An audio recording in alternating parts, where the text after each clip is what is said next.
this from the member states and the Commission. How can we ensure that we have the same rules? That's what we want to do as Renew. We want to ensure that the Renew group is that the single market is a real driver for growth. Thank you. Poštovana potpredsjednice, povjereni. Madam President, Mr.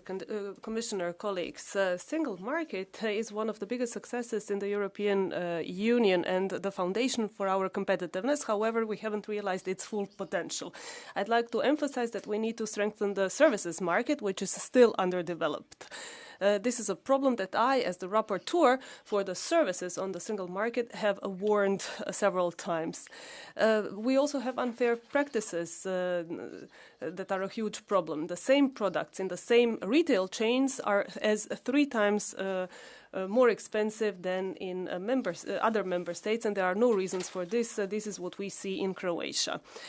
This is a violation of the competition through price arrangements of the big companies. These practices are not to be allowed and they need to be sanctioned. Only by doing this we can secure the trust of our consumers and the single market. This is why I welcome this new strategy that was presented in May and recognizes the terrible 10. Colleagues, only a fair and solid single market can secure the prosperity that we need for our citizens. Thank you. Frau Präsidentin, Vizepräsident. President, Commissioner Sejourné. Now, we are scratching our heads rightly throughout Europe about our foreign trade relations, but we haven't actually yet got a completed single market, and we're looking at, sending a package to another member state. I mean, you've got all the postage costs, for example. Same applies online as well. So it's not genuinely a single market, yet it is the jewel in our crown because it has helped us to create growth, prosperity and jobs. But we need to look at the other EU states and look at the US federal states and look at all the gaps in our system and where the potential lies. So let's not just look at goods and services, because you've got capital innovation which also flow across borders.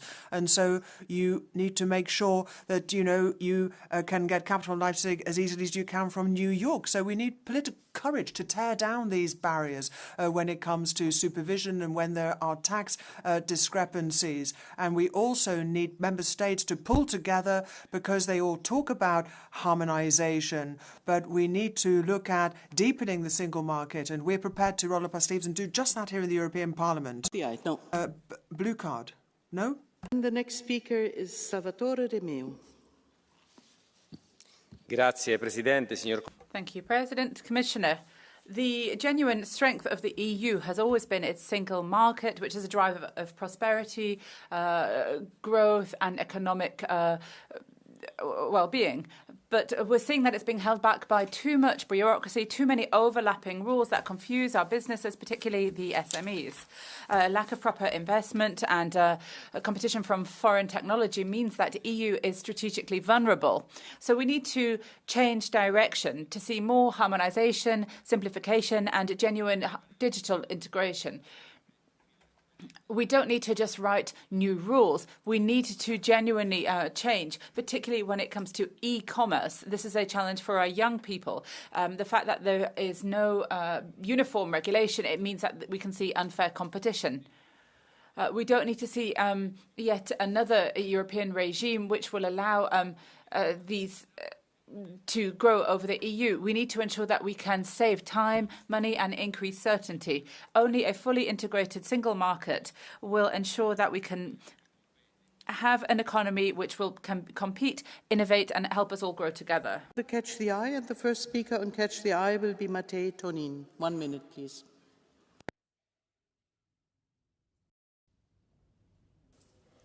Spoštovana podpredsednica, drage kolegice in kolegi. Danes smo ogromno časa posvetili temu, da se Thank you very much. We have complained for a long time now about the way in which the single market fails to work and how big the market is, 450 million strong. Yes, that's true. We need real steps. We need to work at pace. So what are those steps? We've got the 28th regime.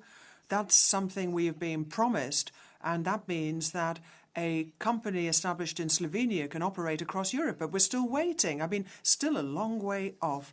And a company from Slovenia finds itself faced with many obstacles in seeking to trade with Germany, Austria, or wherever. So these are real, tangible steps that we need. So let's not just talk about cutting red tape. We want real steps to make sure that companies really can engage in commerce. I mean, just the same as in the case of smartphones and roaming. You know, telephones we can use everywhere. Fernando López Aguilar. Presidentin, Vicepresidente Séjourné, ya lo...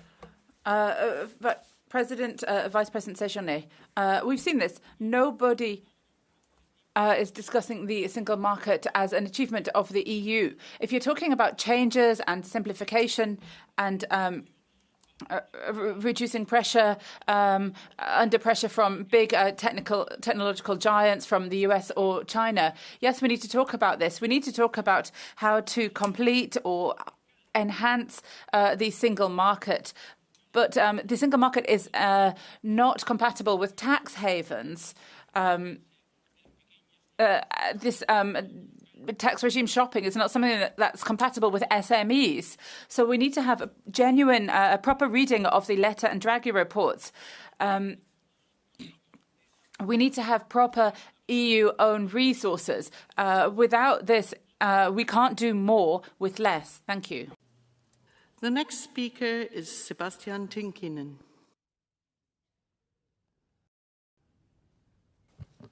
Arvoisa puhemies, monta suomalaista huijattiin äänestämään EU:hun liittyen. Thank you. We have asked the Finnish people to vote in favour of the European Union. We told them a single market would mean the prices would come down and it would make business easier.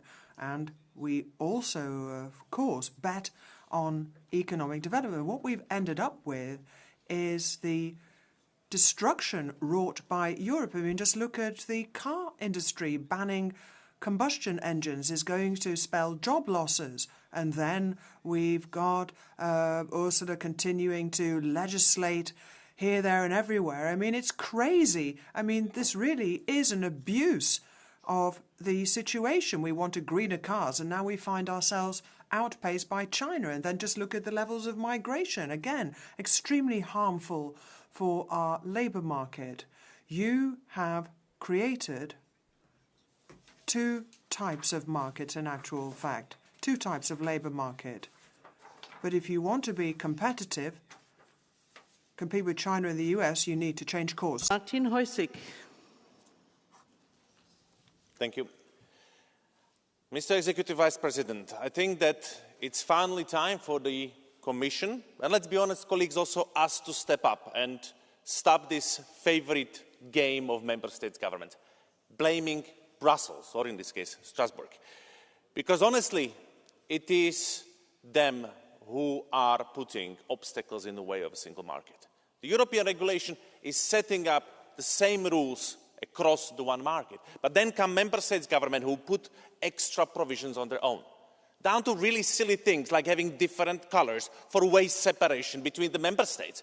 Now imagine what it means for a scale-up in the clean tech from Slovakia in the construction business, having to go for certification of their product in every single Member State, and in Germany, of course, in every single Bundesland. What we are putting in front of us is more than what Trump is doing to us. More than 40% de facto tariffs on goods and more than 120% de facto tariffs on services. Let's not kid ourselves. Let's get finally a single market. Thank you. The next speaker is Maria Grappini. Doamna președintă, domnule comisar Séjourné, discutăm despre piața. We are talking about the single market here. I have been here since 2014. When are we finally going to make progress?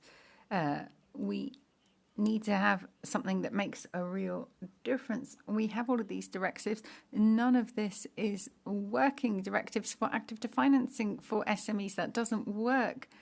We also have the issue of the quality of products. Again, it's not working. So what can we say to these SMEs?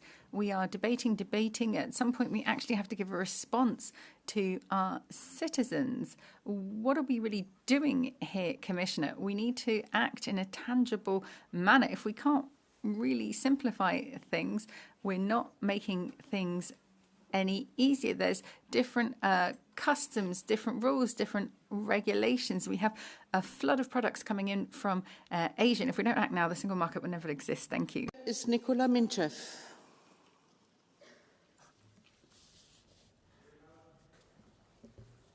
Dear Madam President, dear Mr. Commissioner, dear colleagues, we have reports, we have data, we have policy objectives, we have recommendations. The task is clear. End the fragmentation, unite our market.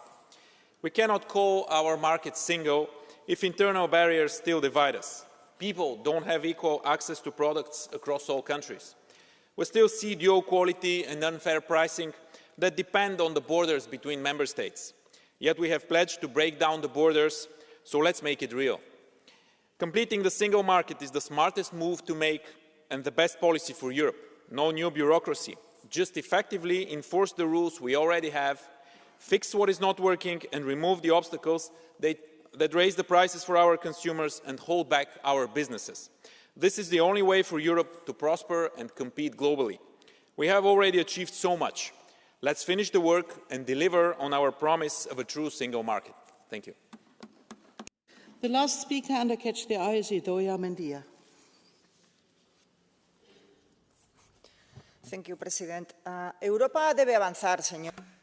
Europe needs to make progress, and as you've quietly said, we need to integrate our markets, but we also need more common public policies to guarantee a social Europe. So yes, more integration, but at the same time, more social Europe. We've got to pool risks if we are to make progress with the competitiveness of our economies and our businesses, but we cannot do so to the detriment of the lives of Europeans and their social rights. Jacques Delors and his Commission were an example we should follow. We need to pursue social progress. Otherwise, we will simply make enemies of the European project. We will have the populists and the far right all pitted against the market. We need to protect our citizens as Europe advances and as our markets integrate. Thank you.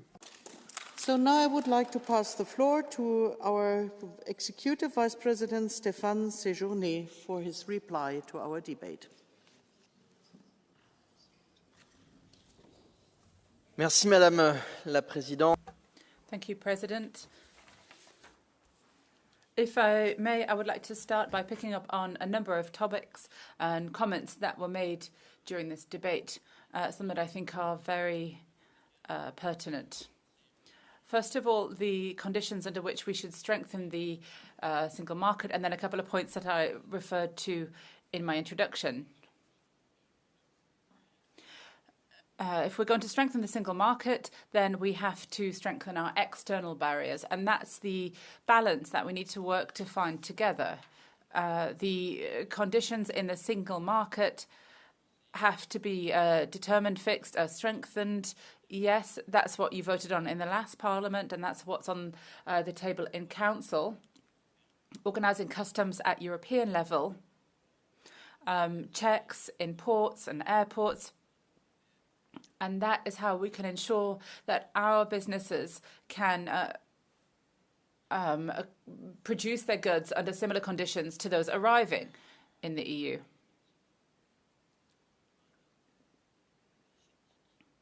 And that's how we're going to convince skeptics, perhaps not entirely, but it's necessary if we're going to make progress. Then two areas that I refer to where we need to work. Firstly, at national level. You all talked about the terrible 10, the barriers that we ourselves in the Commission have identified and listed. There's a document here which sets out the European barriers within the single market, and the member states, as you can see, everyone has red, including for friends of the single market. So a certain number of countries are going to have to do their homework. We can support, we can help them, we can go through barrier by barrier to try to get rid of all of the red of this graph.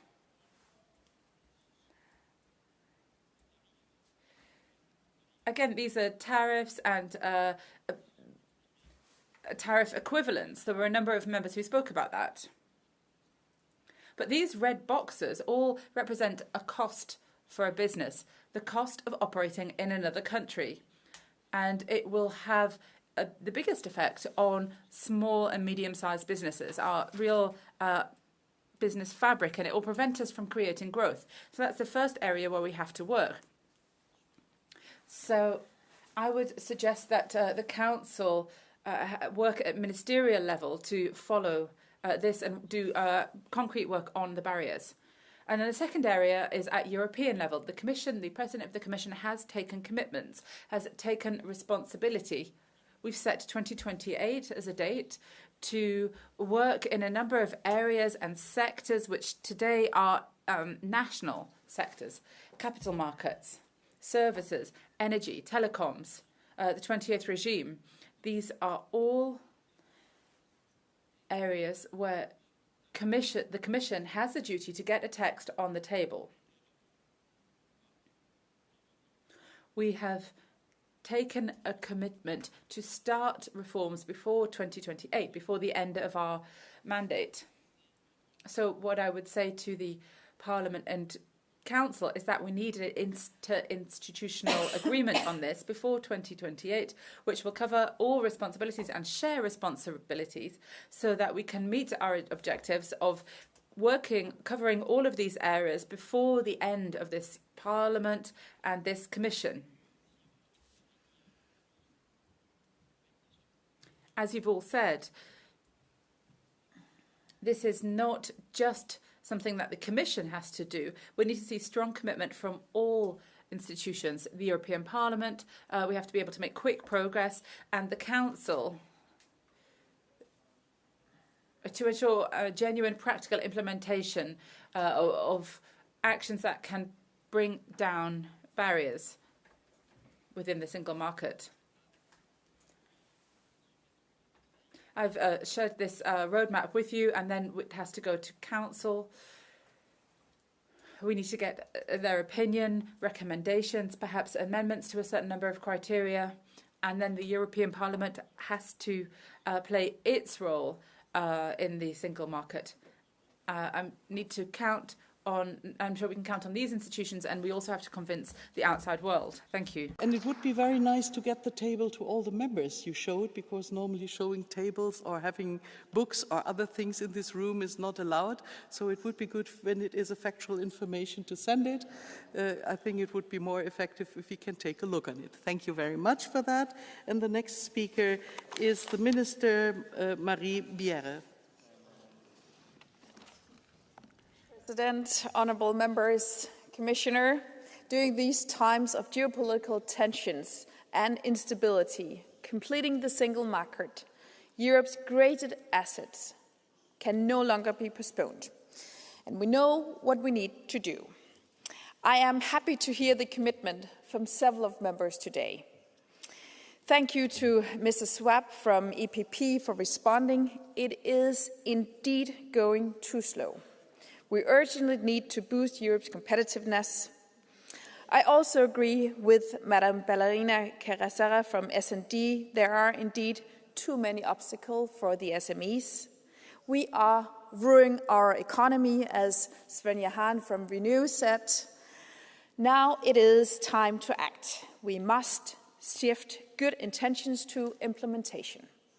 And yes, I also agree with Madame Savasini from the Greens. It is sometimes also the member states, including my own, that are too reluctant to take the final steps towards completion of the single market. But the momentum is here.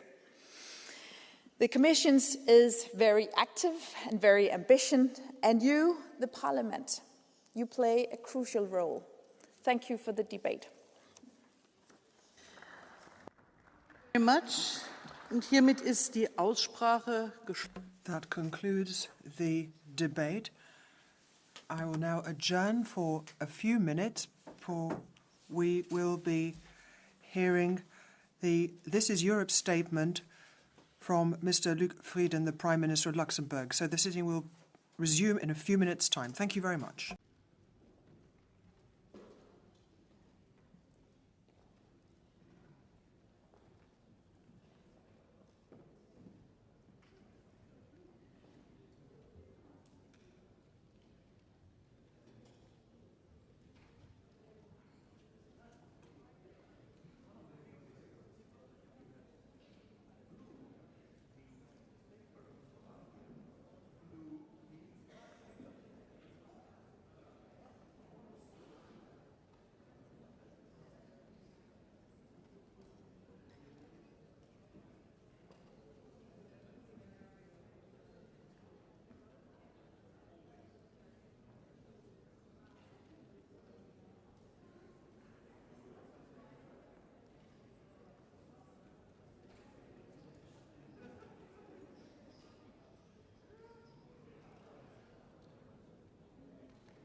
of Luxembourg, His Excellency Luc Frieden.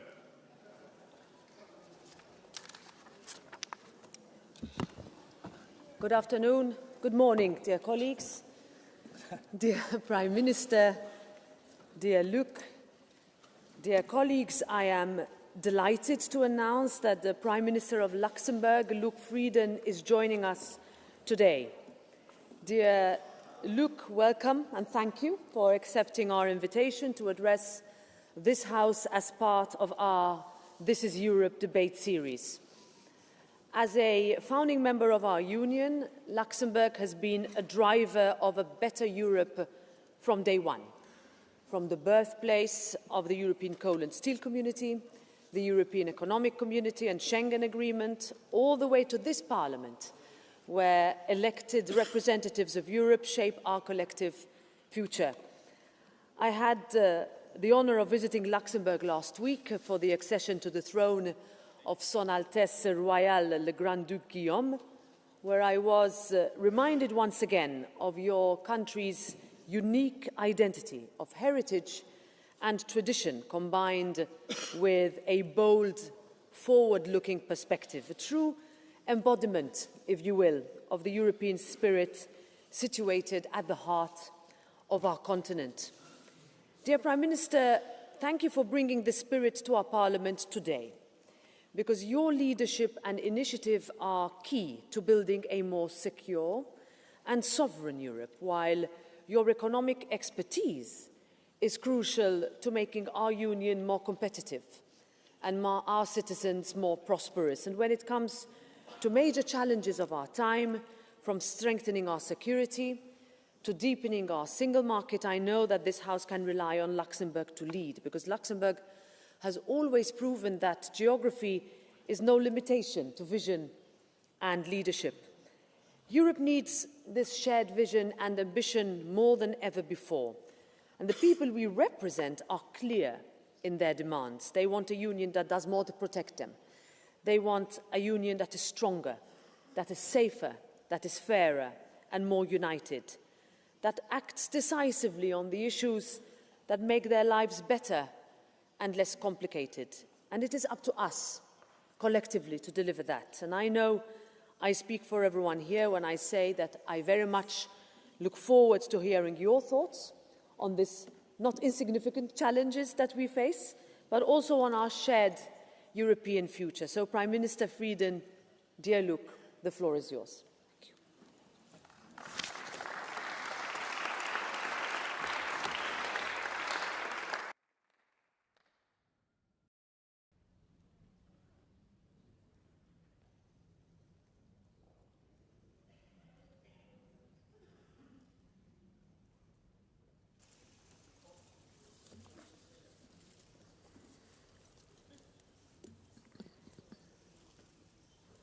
Madame la Présidente. Madam President, members of Parliament, Luxembourg, birthplace of Robert Schuman, homeland of 3 presidents of the European Commission, and host country to EU institutions, amongst which part of the European Parliament. I'm very pleased to be able to take the floor today in front of you, the representatives of the people of Europe. Prior generations could hardly have imagined this moment. A Luxembourgish Prime Minister speaking on French soil in a former European town to the elected representatives of 27 European countries, united by EU treaties and inspired by shared dreams and ambitions. This session of Parliament, this building, my speech, all of it is the improbable result of history. But what seemed improbable has become reality. A continent torn apart by war and division has become a success story of peace and understanding. And Luxembourg is the proof of that.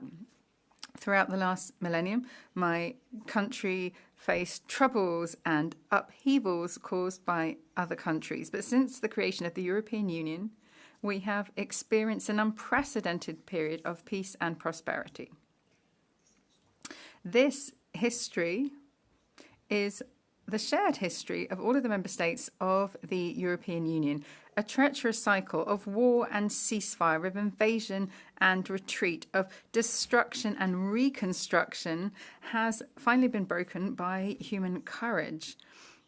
Our predecessors, guided by common values, dreamt of a new reality, another destiny for this continent, another future for us and for our children. And all of us, we are their descendants. Peace has replaced war, prosperity has replaced stagnation, and liberal democracy has replaced totalitarian ideologies. Unfortunately, today we find ourselves once again at a turning point, facing forces which wish to reshape our world. Internationally, we are facing turbulent times, technological revolution, economic shifts, climate change, and migratory flows. It is up to us now to dream of a future for our children. And that does not happen by abandoning our values, but by renewing them. It is through these values, liberty, democracy, rule of law, that we will create Europe. This is what makes up Europe, our Europe. Our identity goes beyond simply geography. It is made up of our history, our culture, but particularly our shared values and convictions. It is a choice. It is more than a marriage of convenience. It is a union which is freely chosen. In the midst of a changing international landscape, it is crucial that we recommit to those European values. For 80 years, Europe's success and way of life were built on international order of rules, treaties, and institutions. Today, that system is under pressure like never before. Too few defend it. Too many have lost faith in it. But Europe cannot give up on the rules-based system and international law. We must remain the voice of those values. On the second anniversary of the horrific terrorist attacks on Israel, on this 7th of October, 2 years ago, I would like to reiterate my call for the immediate and unconditional release of all hostages. This is about humanity, about decency, about the kind of world we want to live in. And for the same reasons, a few weeks ago, in New York, Luxembourg recognized the State of Palestine. Because it is the right thing to do. Because this two-state solution remains the only viable way forward for lasting peace.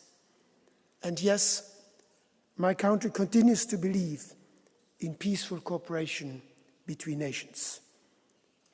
That is also why we support Europe in making international agreements. That is why we are still striking trade deals. And that is why countries are still working hard to join our union. Because the values we stand for remain attractive. The merit-based process is set up precisely to ensure that countries follow those rules. And they follow the values of the rule of law, accountability, and democratic governance. But enlargement is today also a question of strategic interests.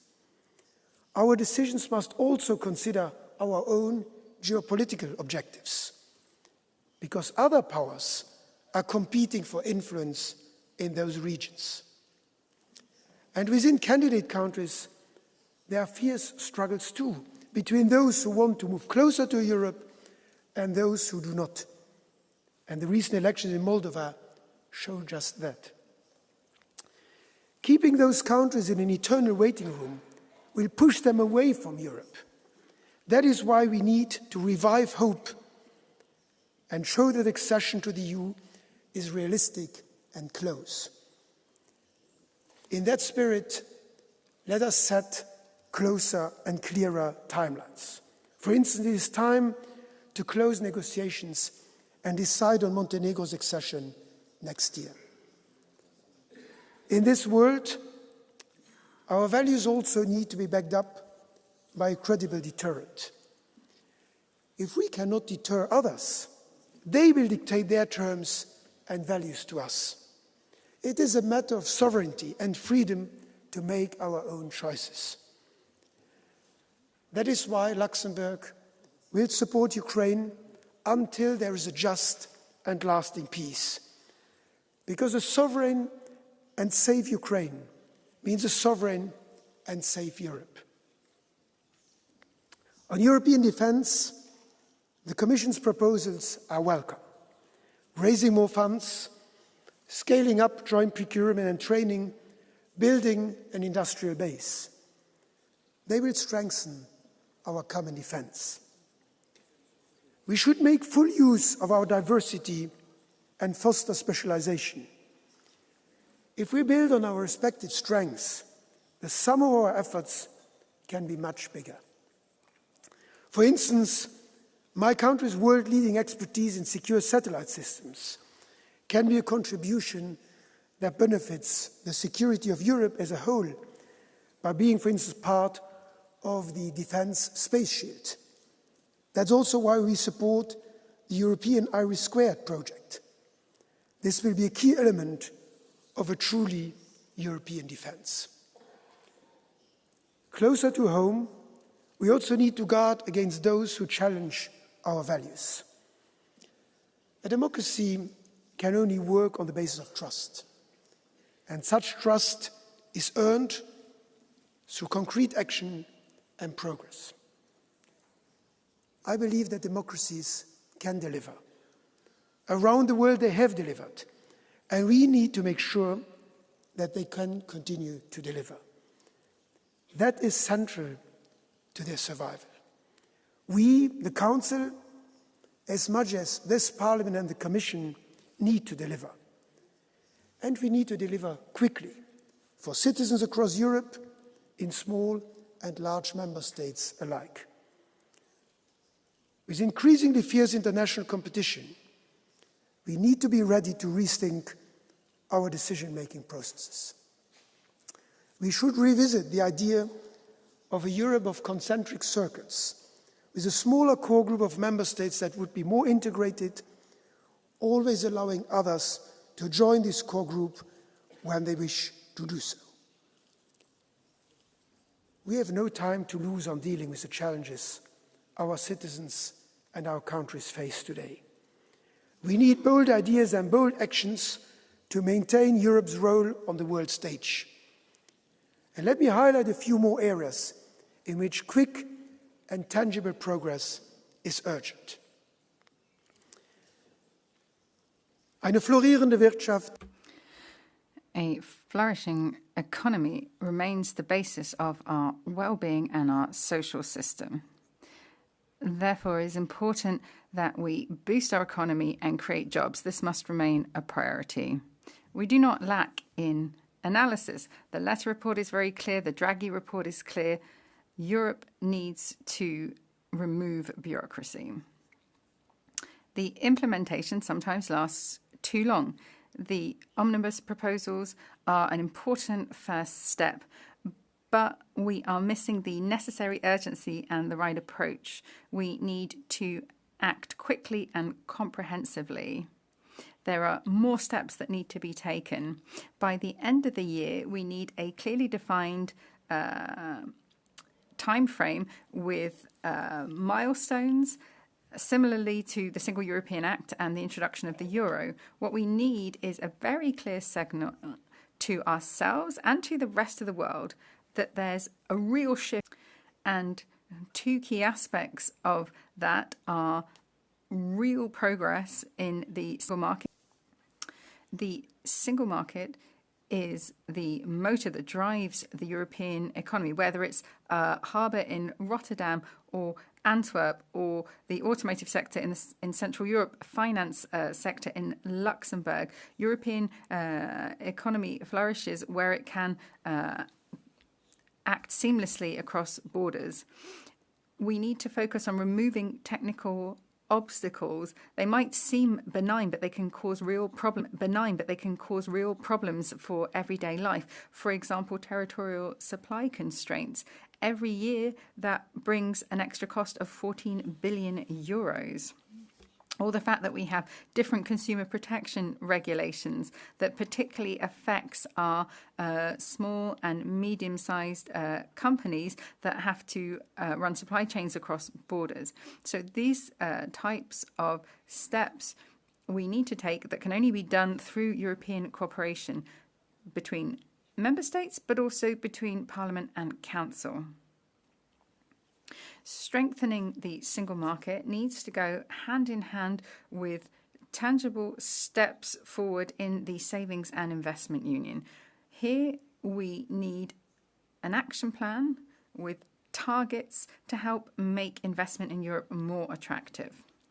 So this can be done through a massive simplification of level 2 and 3 tax, by reducing national gold plating, by having a better management of our existing investment products, particularly pension products, by simplifying access to investment opportunities, and to enable securitization for all. With these and other measures, we can help revive Europe as a place for business. We can create growth and jobs, prosperity and tax revenue. And with all of this, we can tackle the challenges we face from security, defense, social policies, climate change, digitalization. The single market needs to remain open. This is a historic achievement with a Luxembourgish name, Schengen. As well as economic trade, Schengen is a clear testament to the solidarity and tolerance of European citizens. It's an expression of peace in Europe. Wars can shift borders, but the lack of borders is a clear sign of lasting peace. If we have a long-term return to border controls, this would not just be negative for our economy, but it would be a step backwards for the whole of the European project and the values that it embodies.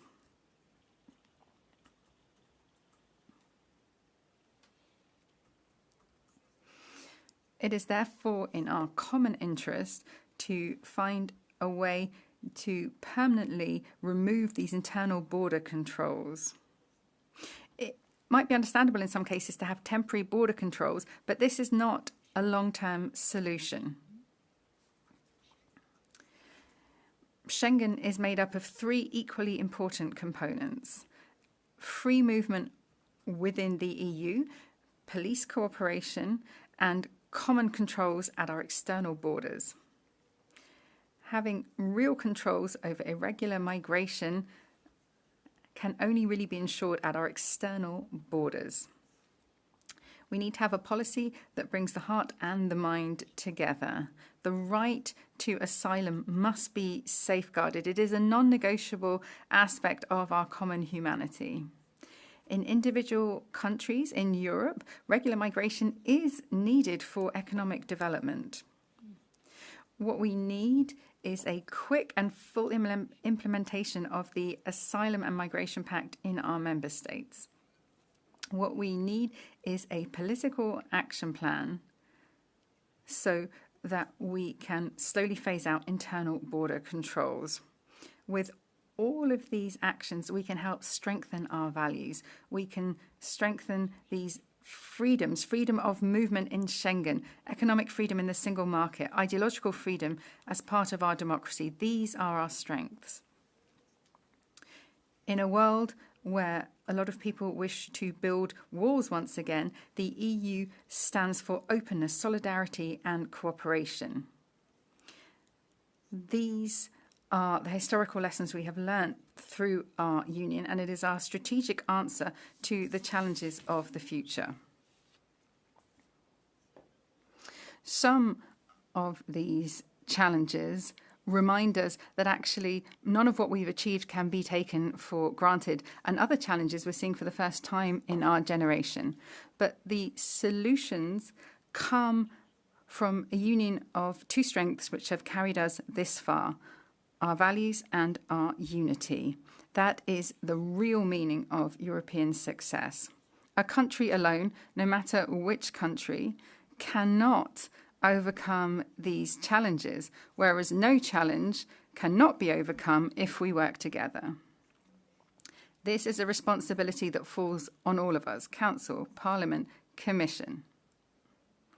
It is a heavy responsibility, yes, but it is also encouraging, because it means that we are the masters of our own destiny. A quarter of a century has passed in this new millennium, and we need to ensure that now is the time of Europe, a time of imagination, where we take on the ambition of previous generations, a time of courage, where we dare to open a new chapter in our common history, a time of determination, where we use our common values to benefit our citizens. Let's do it, and do it now. We have no time to lose. Long live Europe. Europe. Lang lebe Europa. Vive Europa. Merci. Thank you very much, Prime Minister Frieden. And now we will start with the first round of political groups, starting with the President of the EPP Group, Manfred Weber.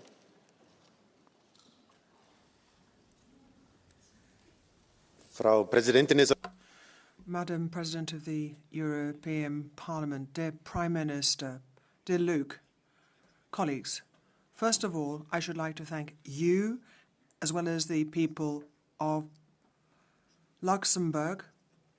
Wish you congratulations for the new Grand Duke, and wish him every success in his new duties. And he represents Luxembourg perfectly, because he sets no real store by pomp and ceremony, but rather by support for the people, and embodies Europe's and Luxembourg's strength, and pays homage to Europe's unity. Luxembourg has always been one of the most European countries in the European Union, and just a few years on from the end of the Second World War, which for Luxembourg meant occupation by Nazi Germany, Luxembourg made the choice for Europe, which was a courageous choice on the part of your politicians, and Luxembourg has always been part of our defence union and Schengen. In 1985, Luxembourg was one of the founding members of Schengen, and that has meant 40 years of freedom of movement for us all. And Luxembourg has for many years been one of the leaders of Europe in the shape of Jacques Santer, Jean-Claude Juncker, and of course Schuman, with whom the idea of Europe was born. Now, as a finance minister in your own country, you oversaw the transition to the single currency, and you, of course, guided the people of Luxembourg through the financial crisis and did what you could to protect jobs in very difficult times. And as Prime Minister, you have shown that Luxembourg can rebuild and become more resilient. And over many years, you have shown it's important to think collectively when it comes to our social and economic resilience. And now you're trying to boost house building, something which matters most to people. And you have shown real leadership, and leadership in the best EPP tradition. Luxembourg has always served as a bridge between nations, as well as a symbol of European unity. And quite rightly, you have written that Europe is a necessity. Let me remind you what you've said. And you said that if we opt for national solutions, then we will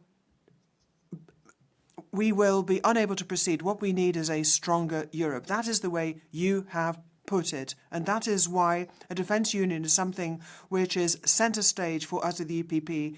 We really are poised on the brink of a historic turning point. We have to work towards a defence union because in terms of cybersecurity, people readily understand that it's only by a common European vision that we'll be able to protect them. And you've described our technological challenges as well. We have to become independent. We have to look at the situation of drones, for example, which overshadowed the meeting in Denmark last week. I mean, we are being put to the test by Putin, and it's important that we determine which measures are now necessary. But we are all well aware of the fact that Luxembourg is poised to play a leading role in this process.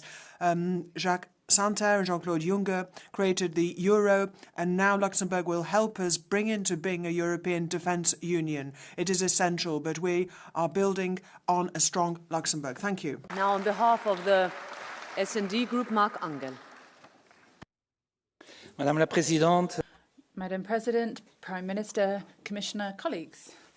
On behalf of the Socialist and Democrat Group, I would like to welcome the Prime Minister here to this House of European Democracy.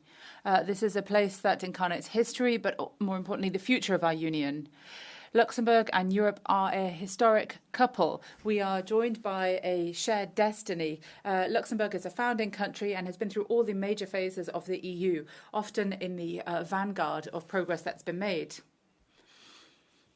And it has seen that its fate will be a shared fate, and it has to place its confidence in Europe to do that. Europe has always taken our country further. Today, once again, faced with uncertain and tumultuous times, we have to once again restate our confidence in a strong and united Europe. Together, we will be able to face up to the threats we face, protect our continent, and breathe new life into our economies and industries. Sometimes that will be done through simplifying our regulatory framework, but we have to be reassured that the socialists will never sacrifice our environmental and social ambitions on the altar of blind deregulation. Together, we will defend our values and the rule of law, which were the founding cornerstone of Europe. To face up to these challenges, Europe needs an ambitious MFF that meets our objectives, but also is up to the expectations of our citizens. We also need to ensure that we can work more effectively, overcome blockage, try to avoid attempts at blackmail and prepare for the future. And here, Prime Minister, that has to be done through targeted treaty change.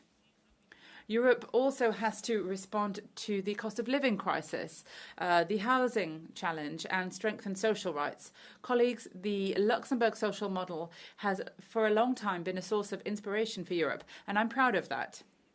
But I'm extremely concerned about some recent decisions that have been taken by your government, Prime Minister, which call into question this model and weaken social harmony.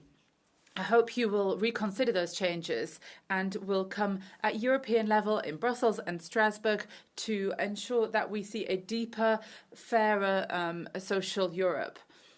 Finally, Prime Minister, I would like to welcome your support, your courage, that of your party, to ensure that the right to abortion is written into the Luxembourg Constitution. Against a backdrop of women's rights being attacked, this is key progress. I hope that Luxembourg will inspire Europe and that you can convince your friends in the EPP and in the Council to ensure that this fundamental right becomes part of the Charter of Fundamental Rights in the European Union. Prime Minister, I'm counting on you and on Luxembourg to continue to be at the vanguard of Europe and to support the European project. Long live Europe. Thank you very much. Now, on behalf of the PFE Group, Kinga Gál. Elnök asszony, miniszterelnök úr. President, ministers, today Europe is in a period of crisis. It cannot find its place in a changing world order. We have deviated from the path marked out by our founding fathers. They had made it a success in the 20th century. It was originally there to create peace and security for its citizens. It is important to respect national interests and to maintain the balance between Brussels and the member states. Nevertheless, today what we see is quite the contrary. There are efforts to further centralise, and this imperils the future of the EU. Instead of peace, now the President of the Commission talks about the EU being at war, talks about sending weapons. We could end up embroiling the EU in a conflict. And we also see the consequences of the failed migratory policy of Brussels. It endangers our women and children. We see increased anti-Semitism. Instead of prosperity, there's a lack of competitiveness due to all of these green policies. Brussels bureaucracy is negating the sovereignty of the member states. This is in complete contradiction to the cooperation between sovereign states. If there is no change, the EU will end up disintegrating. There are those who want change, who want the EU to deal with real problems. And I think the Czech elections show that the only real alternative to protect Europe is today the Patriots. Thank you. Patrick Yaki.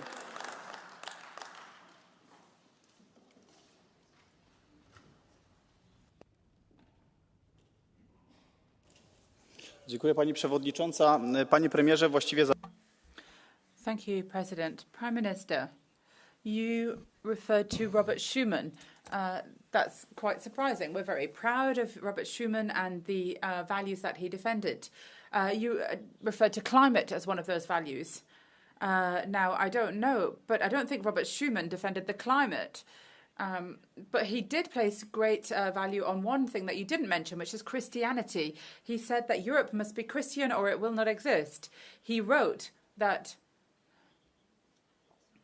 Europe is based on Christianity because it needs a soul that you are destroying. You are fighting to ensure that member states no longer have their veto right. But in 1950, Robert Schuman said that the European Union should never become one single country. He saw the EU as a community of nations that were anchored in their own traditions.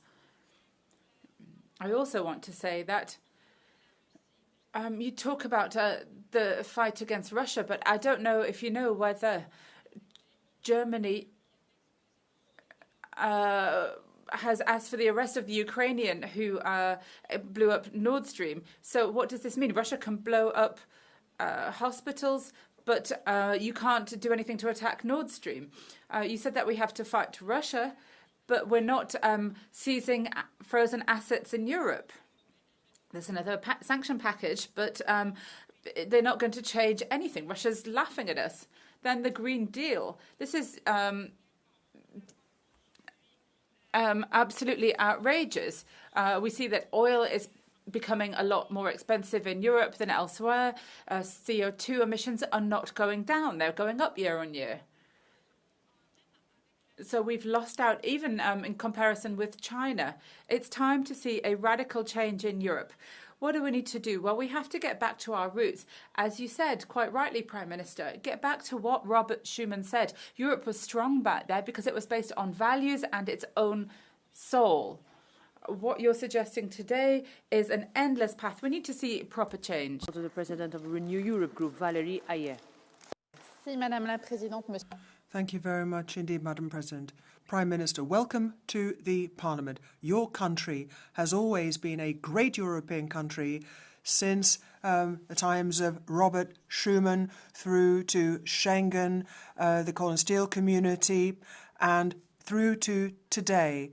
Luxembourg really marks the history of our continent, and your country has had statesmen who have believed in the project, who have helped to build it, and also by virtue of your stability, you've always been unwavering in the construction of Europe and in the positions and messages that are conveyed through you. And I'd also like to pay tribute to Xavier Bettel, who, before you, was a great Prime Minister and was a true representative of the Liberal family and is a member of your coalition government. You have an EPP Renew coalition government which is resolutely pro-European, and this is in keeping with a long line of governments of Luxembourg. Europe is under attack. It is threatened by a hybrid war on its borders as well as by a trade war. So now more than ever before, we need your commitment. We need your commitment in a coalition of the willing for Ukraine,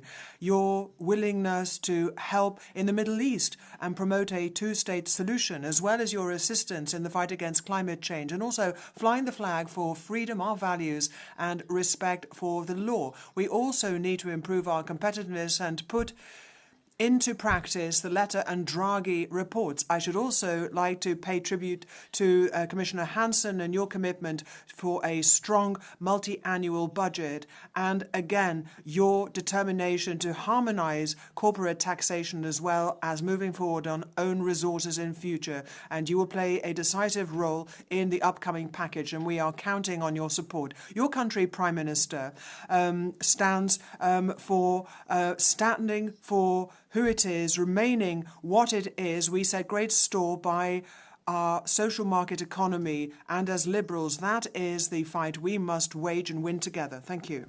And now I give the floor to the co-president of the Greens Group, Bas Eickhout.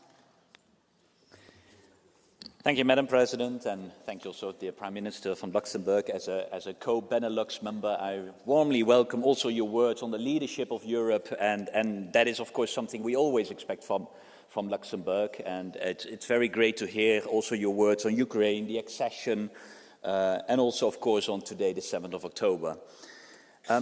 When you are talking about leadership, I think what we also need in Europe is that we start talking honest to each other. Because I think what one of the problems is that, yes, we all talk about leadership, but then stay a bit general.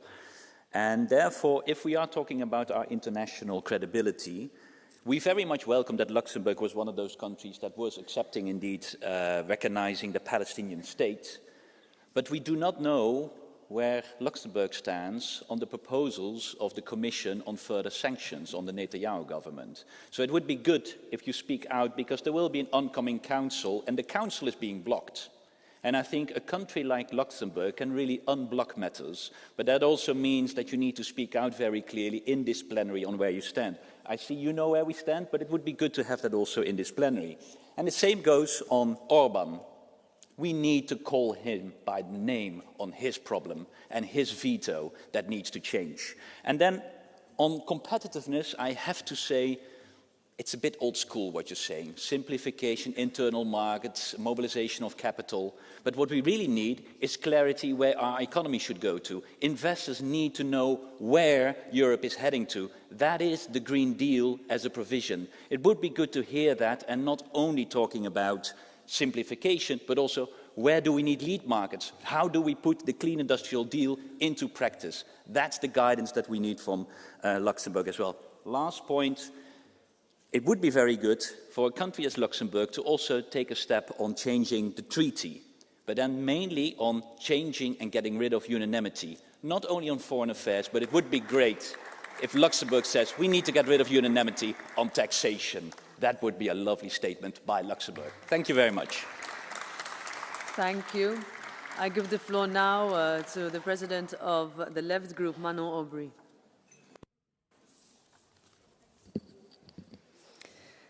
Merci, Madame la Présidente. Thank you, Madam President.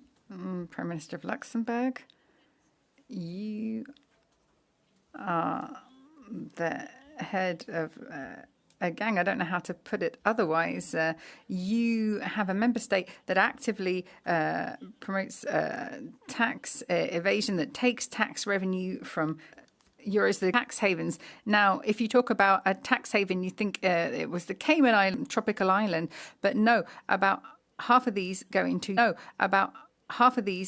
European tax havens, and amongst them your country, European tax havens, and amongst them your country, the Grand Duchy that is helping people amass grand fortunes.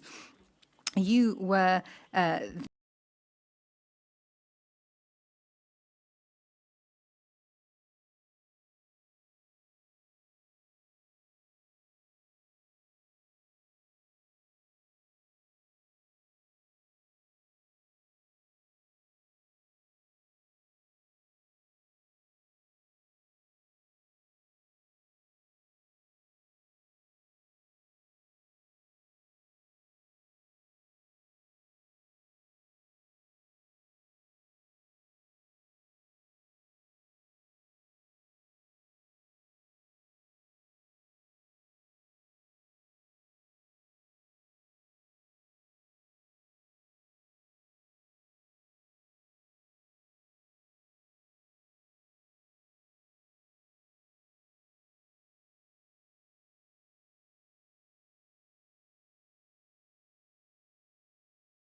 of the foresightedness of the post-war period, and Europeans must be more courageous, open a door of change. The Europe that we have known to date has maintained peace, development, and democracy, but it's not enough. The danger is decline, going back to nationalism, and the uncomfortableness of those who see the future as worse than the present. Now, we know that nationalism is not the solution. It is an expression of anger, something that requires courage from Europe. We have to move towards innovation, re-establish our social model, bet on common policy, making sure that we are front and center, and not towards a war amongst ourselves, but common defense. Act, therefore. We need federalism, peace, against nationalism and against war. What we need at this time and this moment in history is to transform Europe into a rhetorical world. We don't want it to become something that just a word for doing nothing. Thank you. Mr. Vanacci. Ministro. Prime Minister, you gave us your vision of Europe, but the image that we have looks cloudy and distorted. Look, I advise you to find another optician, because you know the situation that citizens suffer from on this continent is complete failure. Social democratic leadership failure, which has flooded us with illegal immigrants which commit crimes and erode our rule of law. Europe of energy, which is more expensive than anywhere else in the world. Europe of the Green Deal, which has desertified our industrial network and has made us poorer. Europe of insignificance at international level, as you can clearly see, especially in the case of the Russian-Ukraine conflict and the huge tragedy in the Middle East. Because of this reality, Prime Minister, we patriots feel that we need to change this Europe. And we will see you again, hopefully, when the fog has lifted. Thank you. Now, Diego Solier, 1 minute.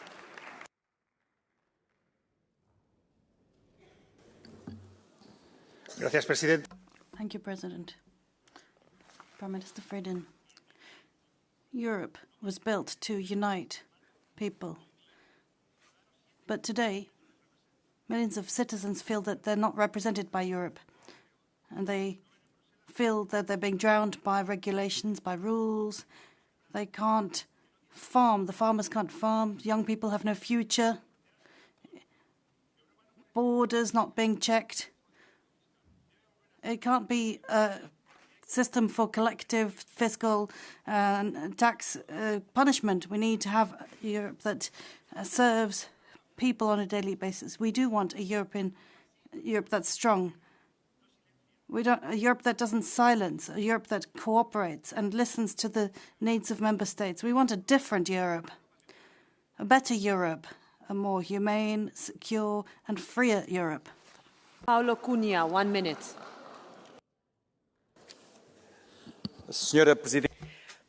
President, Prime Minister, Commissioner, Europe cannot be a spectator in its future. It must be a leader. The many thousands of Portuguese that live in Luxembourg work hard in dignity, and they are proof that mobility is strength, not a threat, that Europe is stronger when it welcomes with rules and integrity, but Europe needs more ambition.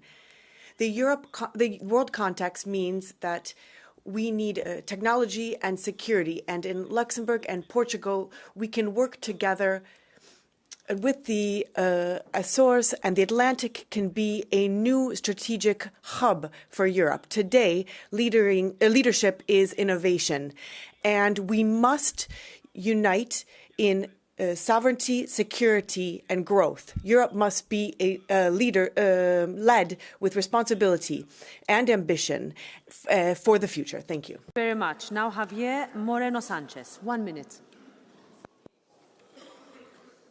Bienvenue, Monsieur le Premier ministre.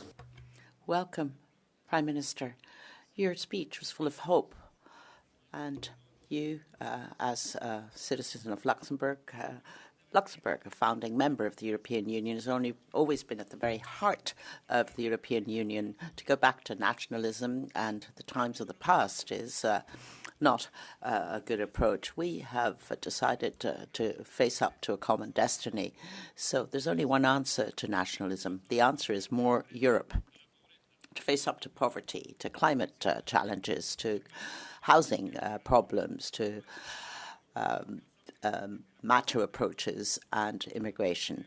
The European Social Fund and the Common Agricultural Policy can help us. Going back to national states is a very dangerous paradigm. We need a united Europe to keep peace and democracy in the face of threats, and to face up to the trade wars, the senseless trade wars. And we will stand behind you moving towards this European soul. 1 minute. Frau Präsidentin, Herr President, Prime Minister, colleagues. Smaller and medium-sized states in Europe can do much more. They can punch above their weight. Luxembourg is a prime example. It's economically very strong. It's committed above and beyond the call of duty, and that's the way Luxembourg has been working for tens of years, and we need to do the same to strengthen Europe's economic standing. It's only in this way that we can really tackle the problems that we face, whether it's a social model that needs to be funded with an aging population. Luxembourg, a founding member state, has made many steps forward, but the last wave enlargement goes back a long way to 2013. So we need to enlarge now to the Western Balkans, and we need to strengthen Europe, not go back to nation states as mistakenly is being advocated by the patriots. Thank you. Saliba, minuta. Grazie, dear Prime Minister. Government's AI strategy to achieve digital sovereignty by 2030. Soon we will be halfway through the evaluation of the European digital decade, and unfortunately we are not meeting our targets. We need to learn fast, because the digital transition is not waiting and we need to catch up. The fact is that Europe has become overly dependent on foreign technological infrastructure provided mainly by big US tech corporations. One of those, Amazon, is based in your country and by now is the biggest employer in Luxembourg.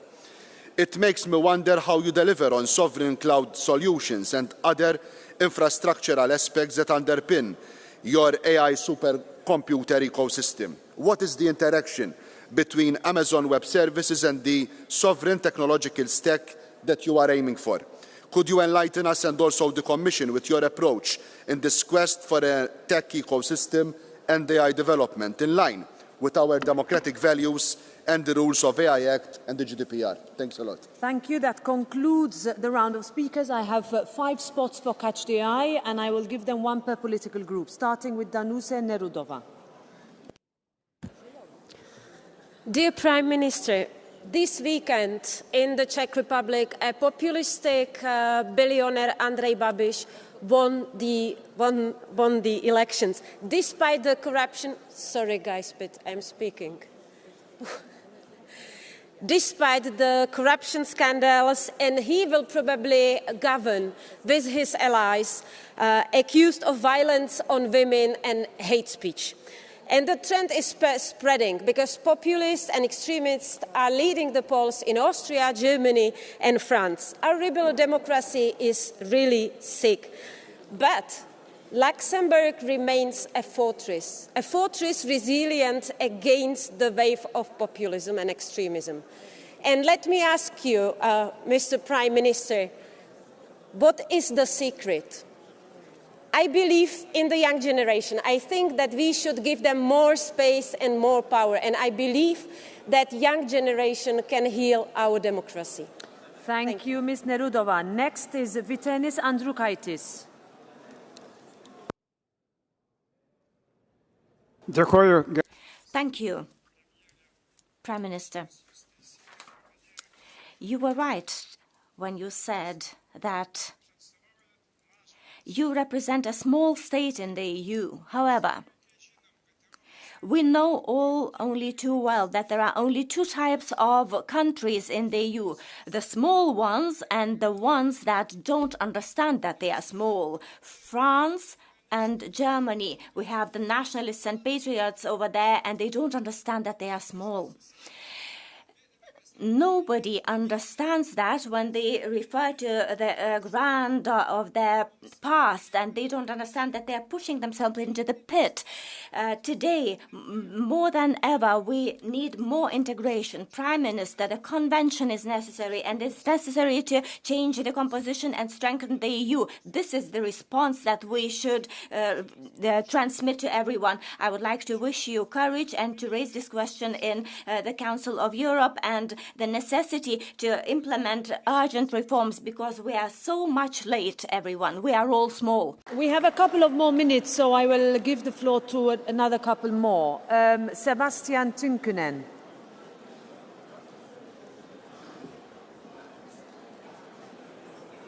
Madam President, entire neighborhoods of once great cities taken over by people who are neglecting our values. Women choosing not to go out simply because they want to avoid the gruesome fate of being assaulted or raped, or worse. Pedestrians mutilated by machete-wielding robbers. Small children caught in the middle of a gunfight between rival drug gangs. Teachers beheaded by radical fundamentalists. Dear colleagues, dear Prime Minister, this is Europe. And the ugly truth is, these are the victims of the terrible mistakes the politicians in Europe have created. They have been betrayed their own people, and they have betrayed those who built Europe. If we continue on the same path, Europe will be no longer. Thank you. Thank you. I give the floor now to Reinier van Lanschot. Dear Prime Minister, you said it's up to us to dream about the future. And I agree. 40 years ago, European leaders dreamed of the future in a tiny village in Luxembourg. They decided to do something new. They opened borders, and what started in Schengen proved to be a massive success, the freedom of movement. You also said too many Europeans have lost faith in the EU, but polls show that 9 out of 10 Europeans want more European integration. From Portugal to Romania, from Greece to the Netherlands, people realize we are Europe. It's not the people who've lost faith, it's the political leaders. The new ideas are here. A European Defence Union, faster EU enlargement, a digital single market. But every European Council meeting, no decisions. Today, everyone knows Schengen. So I ask you, what future do you dream of? What new things will you do? And what tiny village in Luxembourg will you make famous next? Thank you. Thank you very much. Next is Lukas Sieper. Dear people of Europe, dear Mr. Frieden, what is Europe? To answer that question, we do not have to look far, just on the screen, where the title of our debate includes the name of our honourable guest, Frieden. Frieden, the German word for peace. For centuries, the people of Europe fought each other, from empires to kingdoms, from crowns to nations, until the first half of the 20th century, when humanity saw its darkest crimes committed by my own people. After that, for the first time, Europeans came together, not to conquer, but to unite. And while we're still seeing conflict from the Balkans to Cyprus, there has been no war engulfing all of Europe since. Today, peace again is under threat on Europe's borders. But the idea of peace beats strong in our hearts, in our minds, and in this house. Europe is Frieden. Frieden with the past, Frieden with the present, and Frieden as a promise to the future. Thank you very much. Sean Kelly. Europe is made up of big countries and small countries, and often the small countries think the big countries dominate. And yet we had one of the biggest countries, the United Kingdom, leaving the European Union under the pretext of lack of sovereignty, which they are now beginning to realise is a mistake. On the contrary, small countries can make a huge contribution, and you yourself, being President of the Parliament, like Pat Cox from Ireland, shows that, as do, for instance, David O'Sullivan and Catherine Day becoming Secretary-Generals of the European Commission. And then, of course, we have Robert Schuman, the father of Europe, and Jean-Claude Juncker, who became President of the Commission and had a very successful tenure. And indeed, it shouldn't be forgotten that it was under Jean-Claude Juncker that the Juncker Plan was introduced, which revolutionised investment financing in the European Union, which helped us get over the economic crisis. So, big or small, we can be very successful. As the Prime Minister of Luxembourg said, Era Luxembourg agus Onentas. Ireland, Luxembourg and the Union forever. Thank you very much. Juan Fernando López Aguilar. Gracias, Presidenta. President, thank you. Prime Minister, a Europeanist Luxembourg in a union where there are no big or small players, where we all have shared tasks. Luxembourg is the home for two federalist institutions. We cannot do that, however, on their own. We need the European Parliament to do its part. We have to have the regulations on unanimity revised. Then Schengen, of course. Freedom of movement is important, but we also need to complete the internal market and perfect it and do away with unfair tax competition. So we have to definitely support tax harmonization. Prime Minister, show your Europeanist vocation and show that you can act as a great European nation, Luxembourg. President, Commissioner, colleagues, I have to say that it's been quite some time since I've listened to an opinion so clearly articulated with regards to the future of Europe. Congratulations, Prime Minister, and I'm sure the Commissioner being here will tell the President of the Commission that, yes, we do have solutions. To pick up on what you said, democracy is founded on trust. Prime Minister, don't you believe that we will have more trust if we have social cohesion, social fairness, if we truly build that single market and have the same opportunities for citizens? That's how to grow trust. And please tell the President of the Commission when you get a chance. You said we lost a sense of urgency. Yes, that's right, Prime Minister. We have a lot of leftover homework. And this is how, unfortunately, we fed skepticism. We fed those who mistrust the EU. So please take these solutions and apply them. Minister, you have heard a wide-ranging, very long and intense debate. I think this gives you a flavour of the conversations we have inside this Parliament. I'll give you the floor now to conclude and respond to as many of the interventions as you want.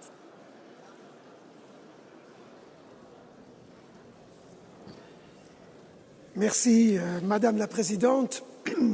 Madam President, thank you.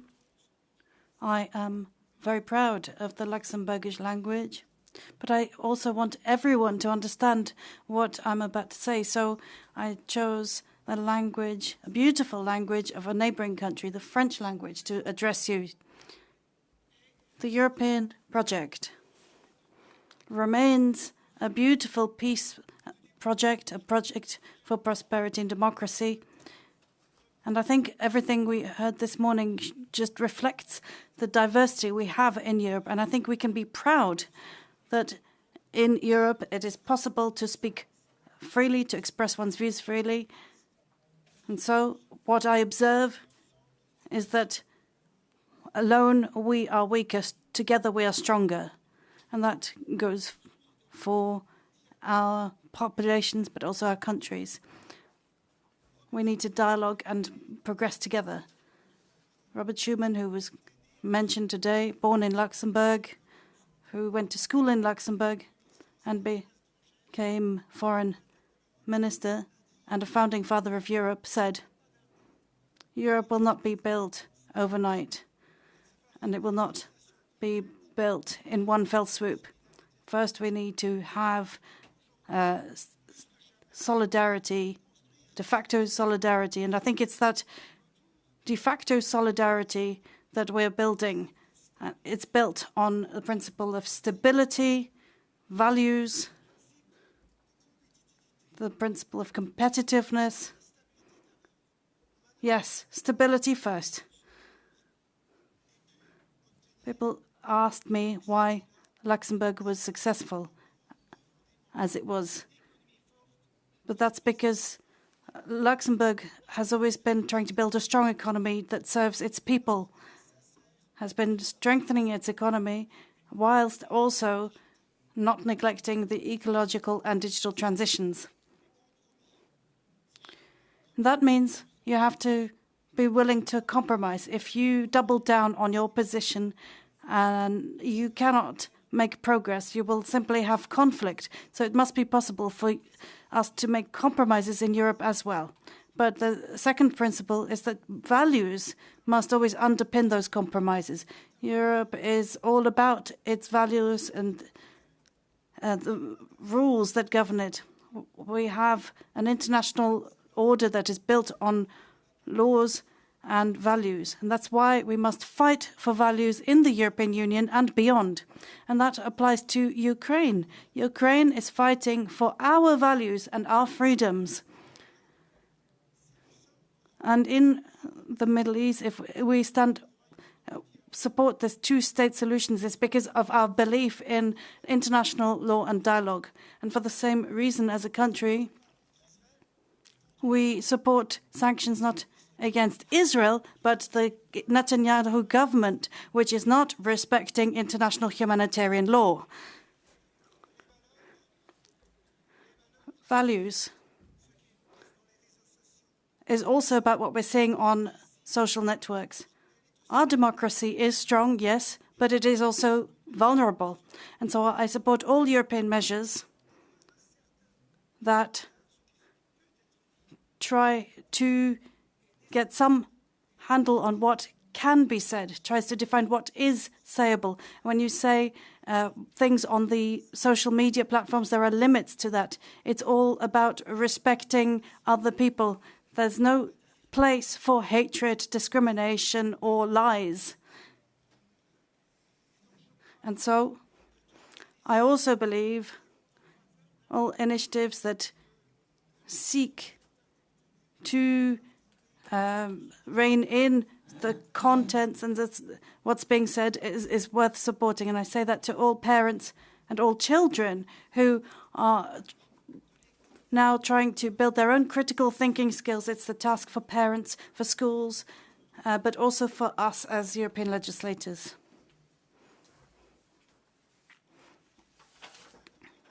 Competitiveness has many sides. But without competitiveness, without job creation, we cannot have a strong social welfare state. So we must ensure that legislation is streamlined and less complex. I don't accept this dichotomy between deregulation and simplification. Of course, we must have regulation. When we layer one regulation on top of another, there comes a point when you have to ask yourself whether we're still meeting the objectives of the legislation itself. I had some time out from politics before coming back to politics, and I was seeing that in the businesses that I was active in, we've got almost as many people dealing with compliance and legislation as the number of people dealing with customer service, innovation. And I think that is something that needs to be rebalanced. It needs to be a healthy balance. You should have more people dealing with development, research, innovation, and then those people dealing solely with compliance. And on the ecological transition, it's absolutely necessary, yes, but we must bring citizens along, companies along, and encourage them to take part in that transition rather than pushing them into unrealistic trajectories. Yes, climate change is real. Climate adaptation is necessary and real, but let's bring people and companies on board. And what this means is that we must have a Europe for which there's no alternative, a Europe that includes the big and small countries. The big states, member states of the European Union, may sometimes forget that they are small member states too when you look at the global context. And so we need a Europe that works for the benefit of its people and defends the values of peace, liberty, democracy, and diversity and inclusion, so that we can make sure those values remain the hallmarks of our continent. Finally, we need to have a strong politics of the centre that was going to build compromises, that's going to bring people together, because if we don't have a strong centre, we will have a polarisation and policies of the extreme politics of the extreme confrontation, and that's not going to build peace or prosperity for Europe. So let us work together, Parliament, Council and Commission, so that we can build a Europe for tomorrow that will allow us all to live in peace and prosperity. Thank you. Thank you, Prime Minister. We will return in 1 minute for the votes.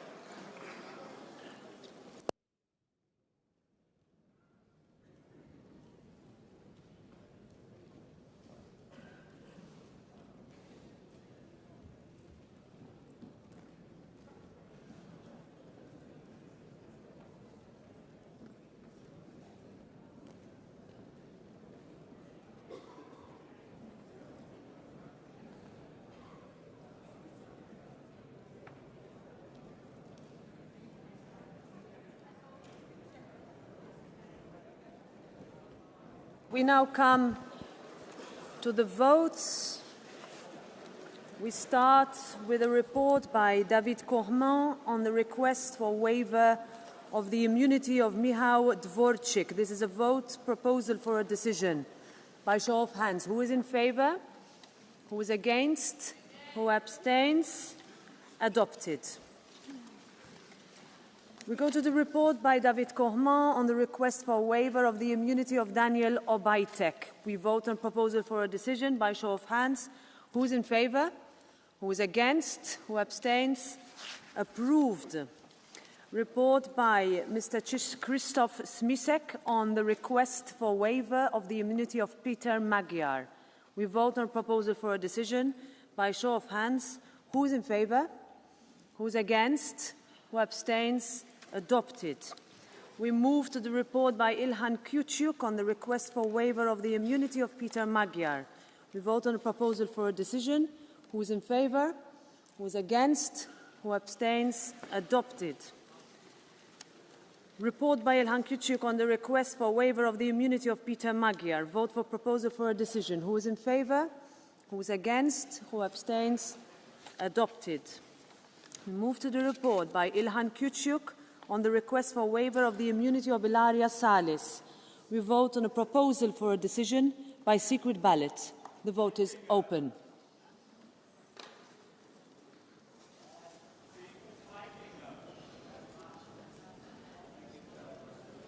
Vote is closed.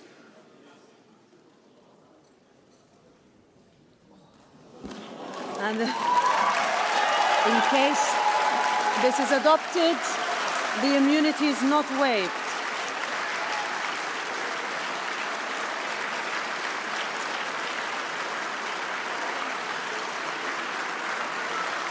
We move.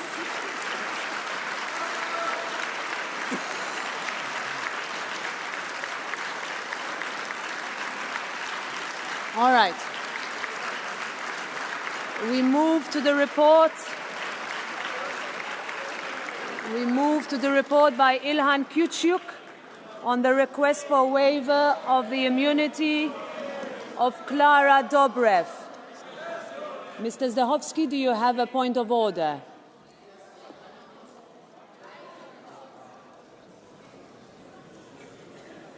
Yes, I have a point of order, Madam Chair. Markus Ferber card doesn't function. Also, it's really shameful that we have it here, technical problems. Also, we will call for a repetition of the vote. Okay. The vote stands. The vote stands.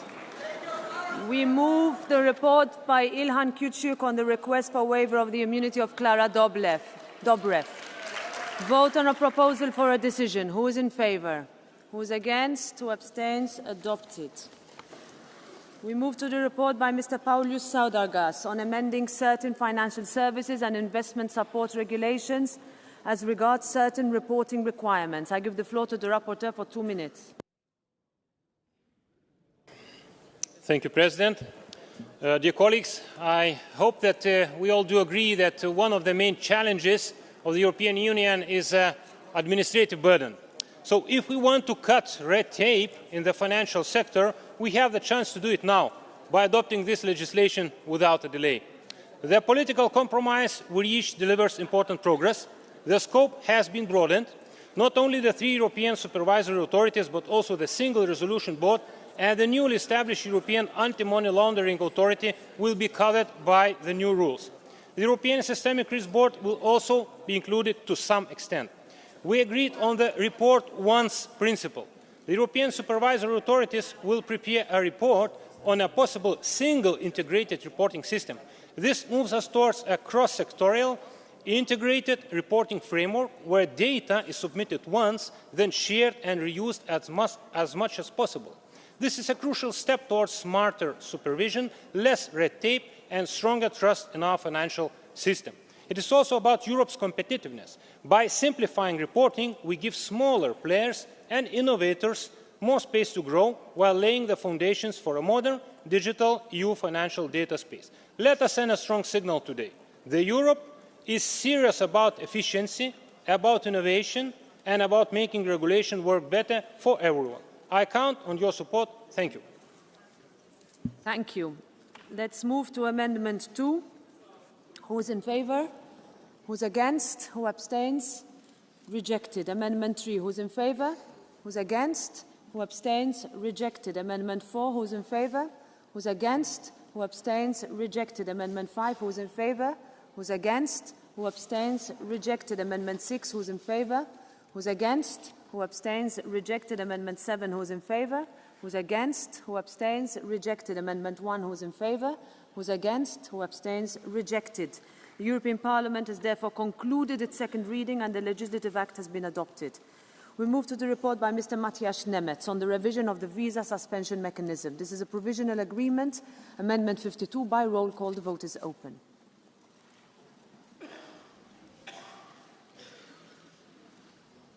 Vote is closed.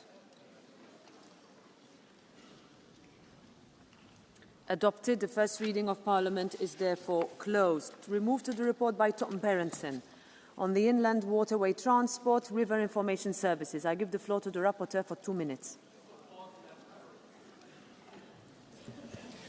Yes, thank you, Madam President. Dear colleagues, inland waterways have a great potential, connecting ports, cities and industries in 13 member states, but the sector is facing challenges.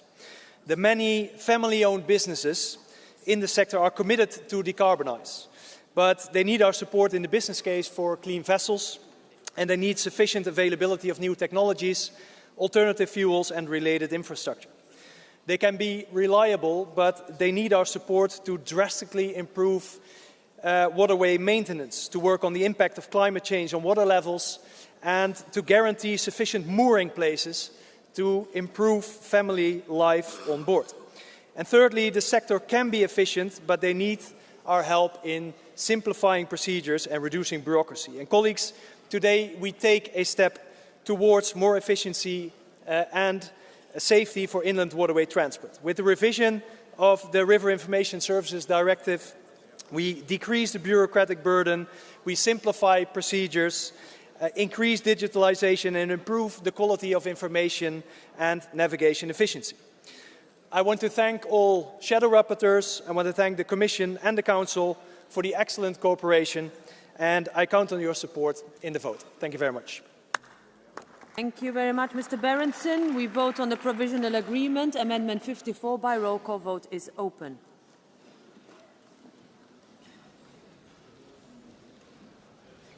Vote is closed. Adopted. The first reading of Parliament is closed. We move to the proposal on the extension of the derogation for heavy-duty vehicles with zero emissions. Proposal to reject the Commission proposal, Amendments 1 and 2 by roll call vote is open.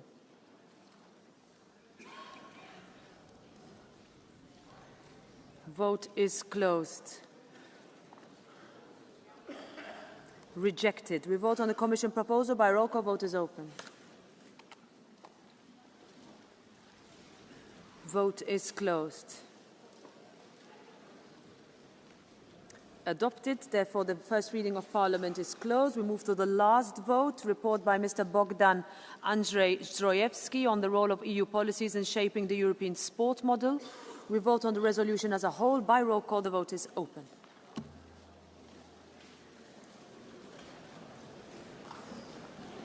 Vote is closed. Adopted.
Dear colleagues, please, if you have to leave the room, but we have to continue with our work.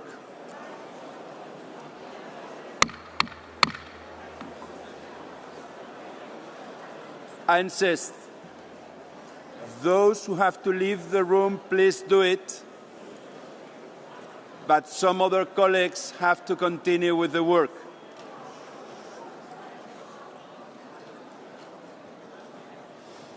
Thank you very much. The minutes of yesterday's sitting and the text adopted are available. Are there any comments? The minutes are approved. I beg you again to leave the room if you want to continue with your talks. Think that there are some colleagues that have to continue the debate. Next item on the agenda is Council and Commission statements, the EU role in supporting the recent peace efforts for Gaza and a two-state solution. It's not an easy issue. I think that a signal of respect Please, you are too worried about what's going on in Gaza, but you are not showing any respect for the debate that we are going to have about it.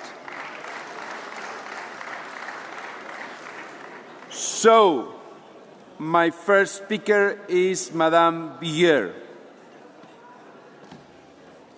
on behalf of the Council.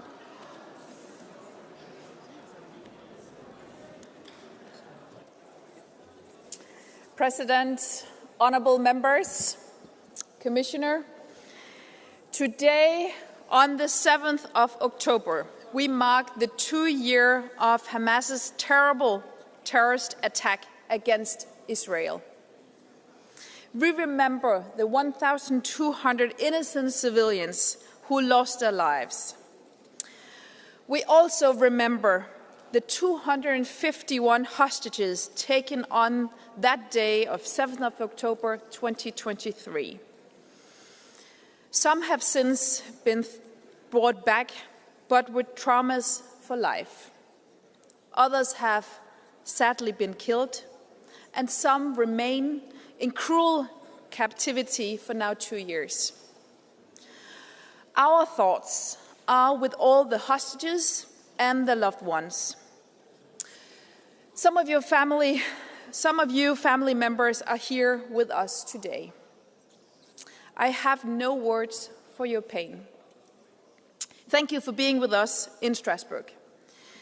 The EU welcomes the US President's commitment to ending the war in Gaza, and we are hopeful for the negotiations currently taking place in Sharm el-Sheikh in Egypt.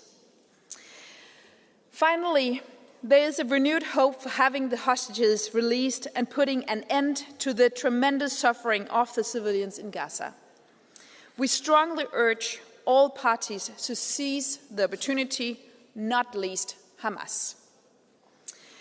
We desperately need a ceasefire, the unconditional release of all hostages, and unhindered humanitarian access to Gaza. Once conditions are in place, the enormous task of reconstruction lies ahead. The EU stands ready to play an active role due to our consistent commitment, including as the largest humanitarian donor in Gaza and biggest provider of assistance to the Palestinian Authority. We must also build on the political momentum to find a credible pathway towards a two-state solution, where two states, Israel and Palestine, can live side by side in peace and security. Thank you for your attention. Thank you, Madam Minister. I give the floor now to Madam Suica, Commissioner. Thank you so much, Chair. Dear members of the European Parliament, as you heard, on this day 2 years ago, we woke up to the terrible news of an attack that caused at least 1,195 victims and led to 251 hostages that have been held captive by Hamas. I want to welcome the members of the families of hostages who are present today in the Parliament, maybe not in this chamber. In these 2 years, pain and suffering have been the reality of Israelis and Palestinians. Heartbreaking images are spreading all over the world. In these 2 years, violence and war have continued, causing more than 65,000 reported Palestinian victims and instability in the broader Middle East region.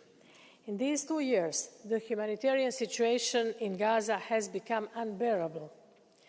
President von der Leyen recalled during her State of the Union address 1 month ago that what is happening in Gaza has shaken the conscience of the world. The European Union has continuously called for a ceasefire, for the release of all remaining hostages and the resumption of the humanitarian aid to the Gaza Strip, working tirelessly with regional and international partners. Honourable members, I would like to once again reiterate that the European Union has been and it is the largest humanitarian donor in Gaza.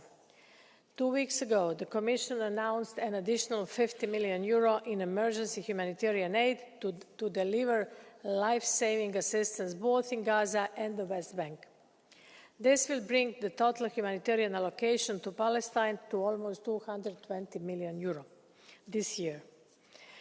Returning from an exceptionally important UN General Assembly week, it is clear for me that we need to be unequivocal in our support of the multilateral system. In this context, we believe that only with the United Nations and its agencies in a central role, the badly needed humanitarian surge can work. In this regard, the Commission takes good note of your plenary resolution of the 11th September, where you called for the mandate and funding of UNRWA to be reinstated in full with strong oversight and accountability. Guaranteeing immediate support in the short term is essential, but we need to keep the longer-term political perspective in mind. Europe's goal has always been the same: real security for Israel and a safe present and future for all Palestinians. We are now at the key moment of decision of whether this terrible war will finally come to an end.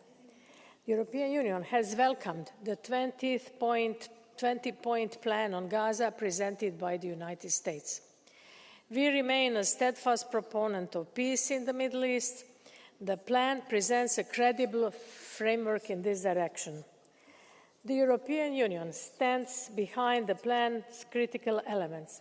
First, no role for Hamas, no displacement, no annexation including of the West Bank, no threats emanating from Gaza to its neighbors, and no military operations. A number of elements are now being negotiated in detail, but the European Union will play its part in the implementation of the plan.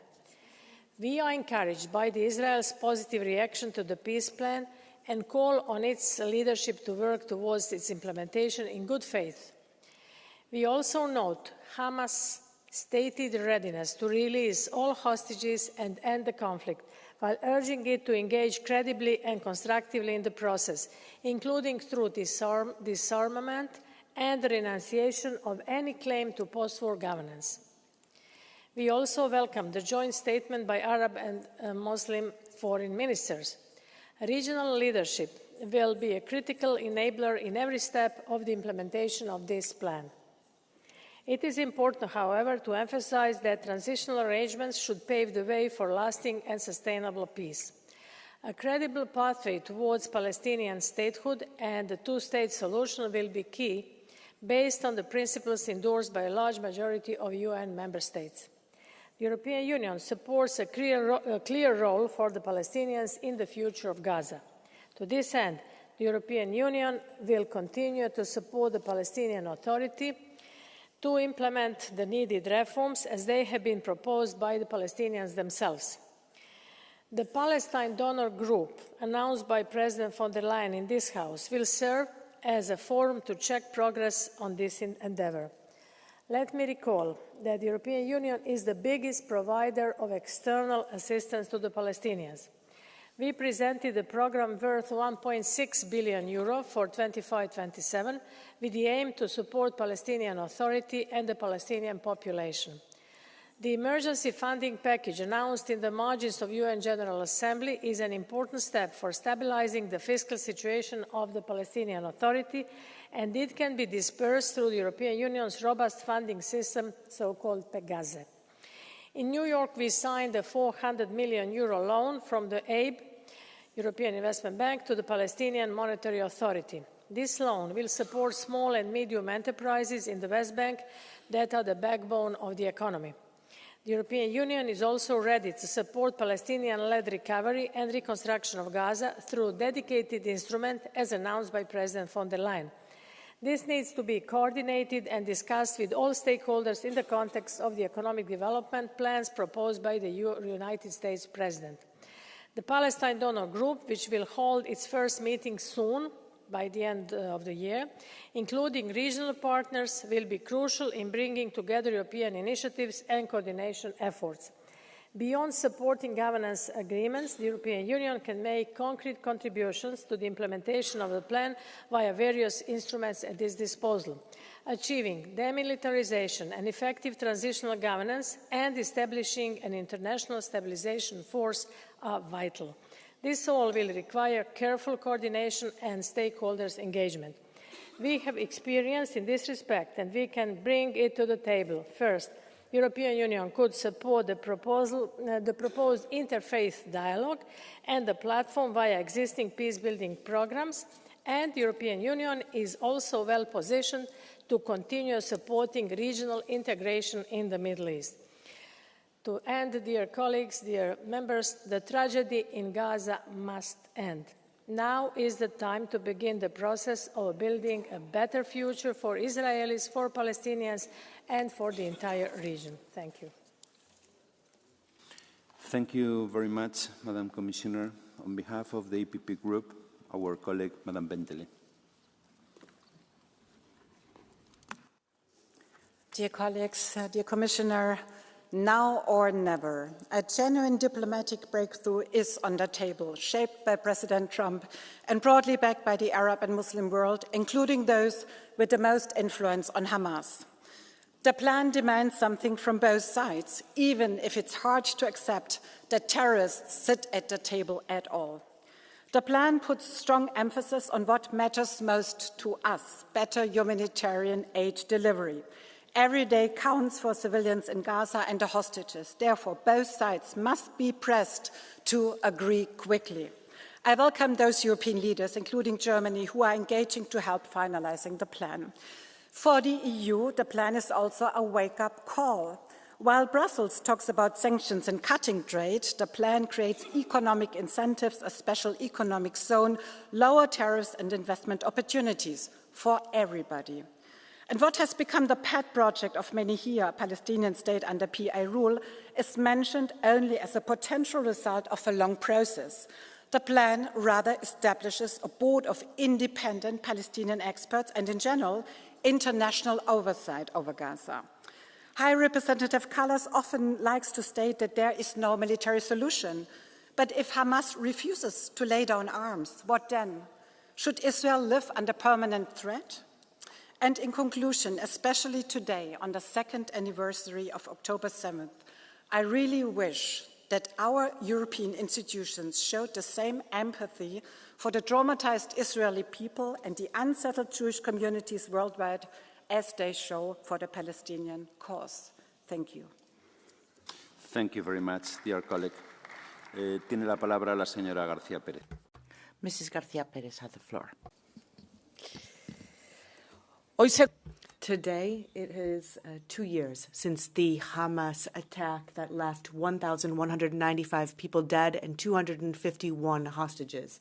2 years from that heinous day that changed the life for Israel and for the whole region. I should like to begin by remembering the victims, their families, that we hugged, embraced here in Strasbourg, and that I also embraced in Israel when I saw the horror in the kibbutz and in the musical festival where the barbaric acts took place. We will never forget them, their pain, and we will never stop asking for them to be released. But terrorism cannot be fought with genocide.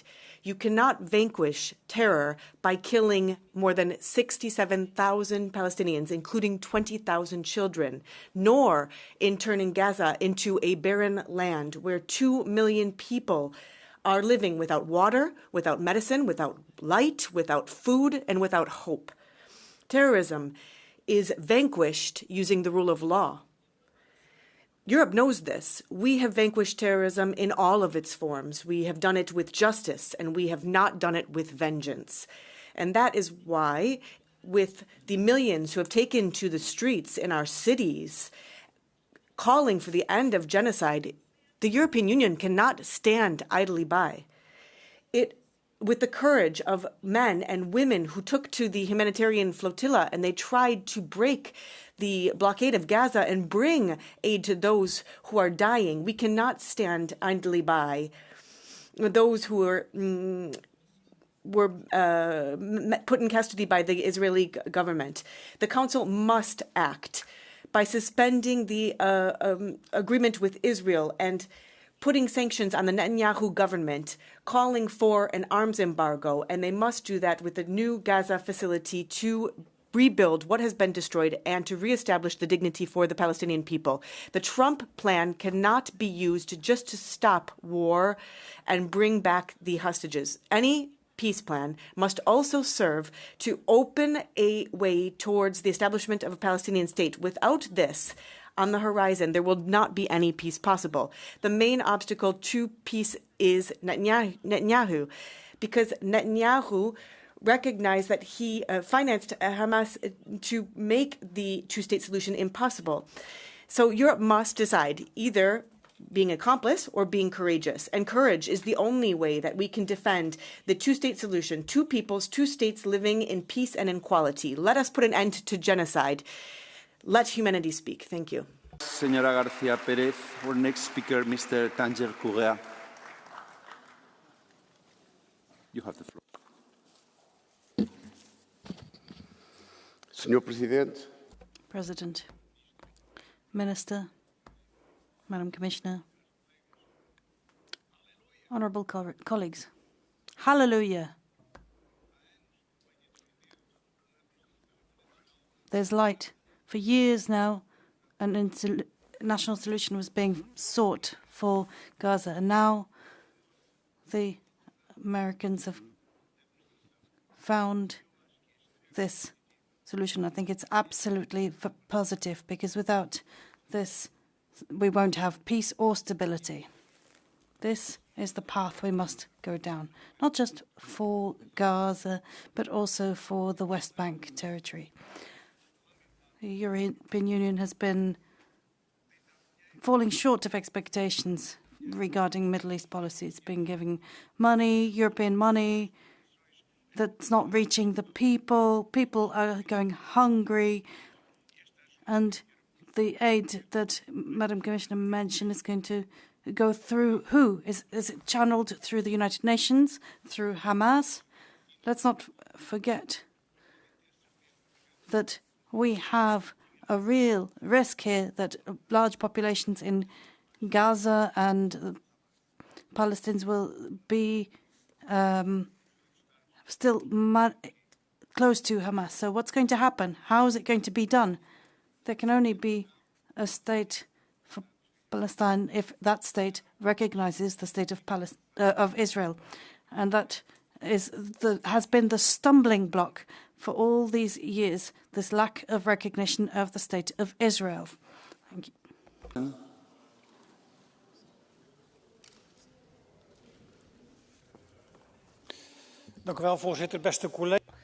Thank you, Chairman, colleague. If you want peace for the Jews and for the Palestinians, need to accept Trump's peace plan, because all the ingredients are there in this plan. Israel already agrees, so now we're waiting for Hamas. Are they prepared to finally to release the hostages? Everything depends on this. If this door doesn't open, then the path to peace is closed. So instead of sanctioning Israel, we need to make sure that Hamas releases the hostages. And then we will be able to see a path full of obstacles, full of holes, because the traumas on the two sides are huge. But the opportunities that we have at the moment with this plan to see if only small steps of a peace plan and to avoid any further 7th of October, well, we need to open the door to this opportunity. Thank you. Renew Group, Monsieur Reta.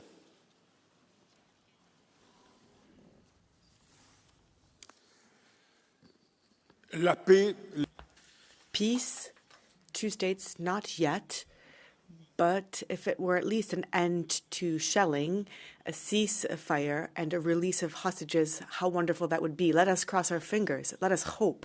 But let us also try to understand, why has Donald Trump decided to twist Netanyahu's arm?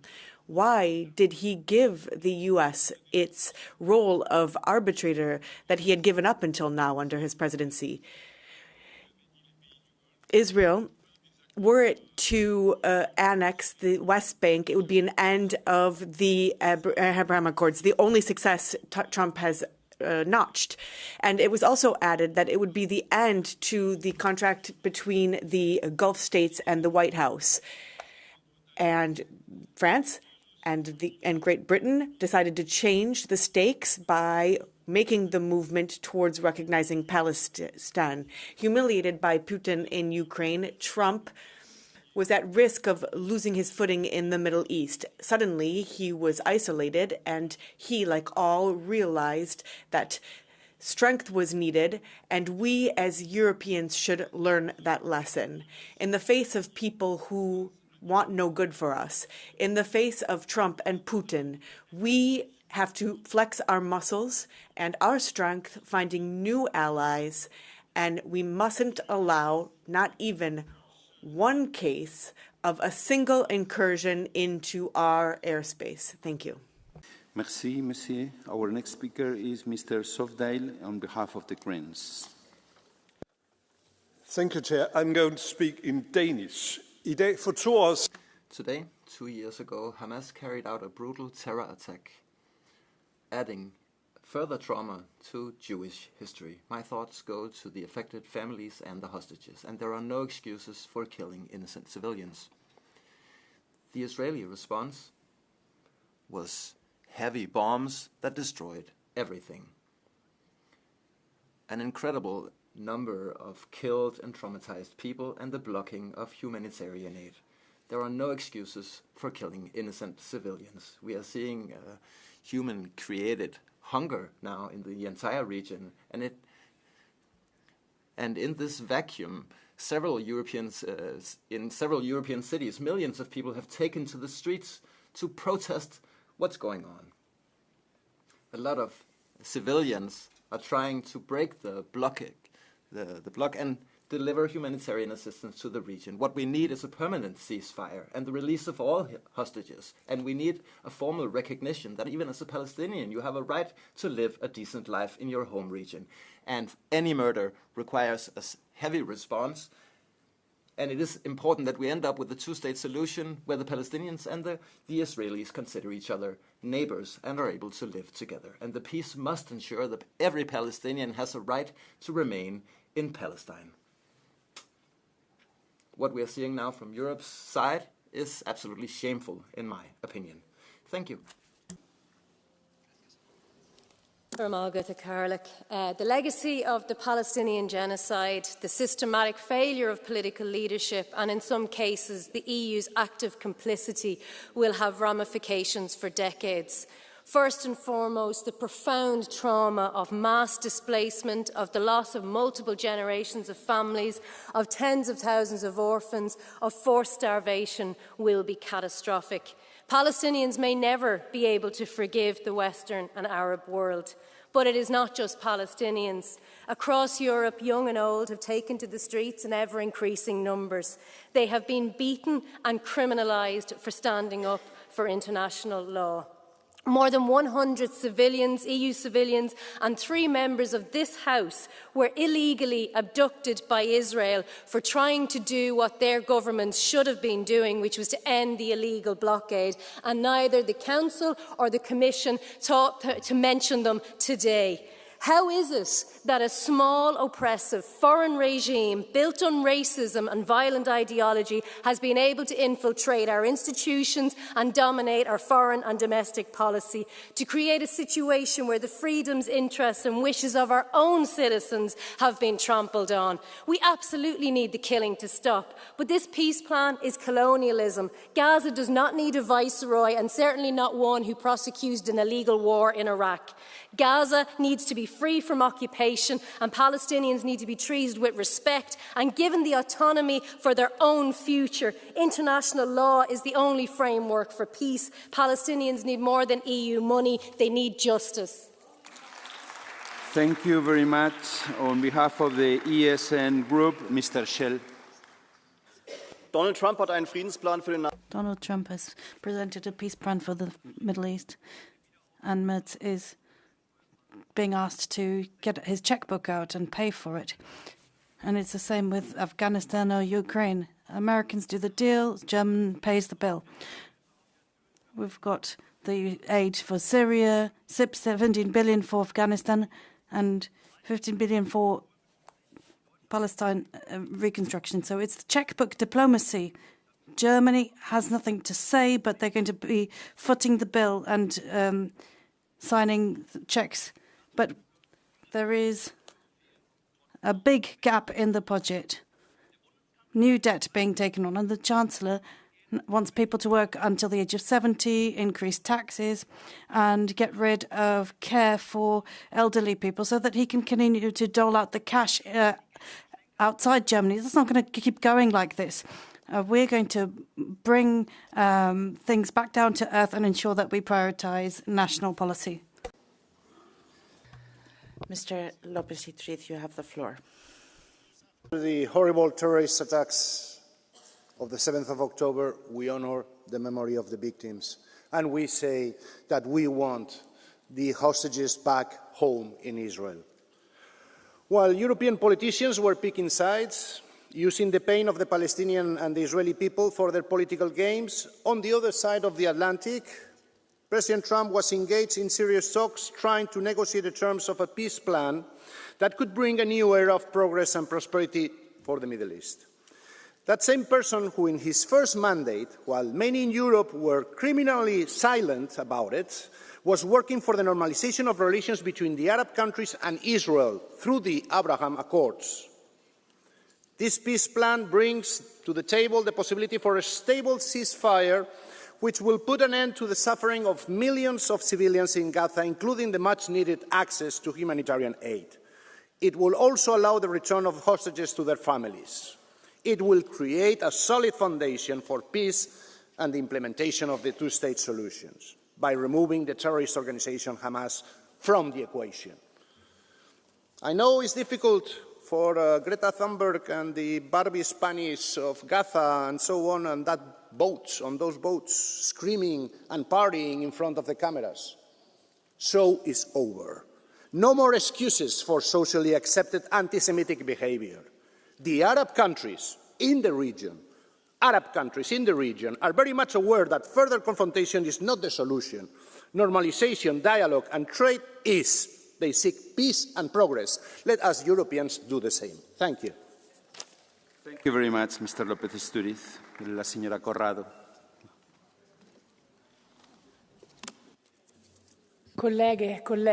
Colleagues, we are having a debate here in the Hemicycle. Meanwhile, in Gaza, there is a humanitarian disaster. It is not something that has to take place. It is political decisions, criminal acts, shelling, bombing, deportations without any safe space.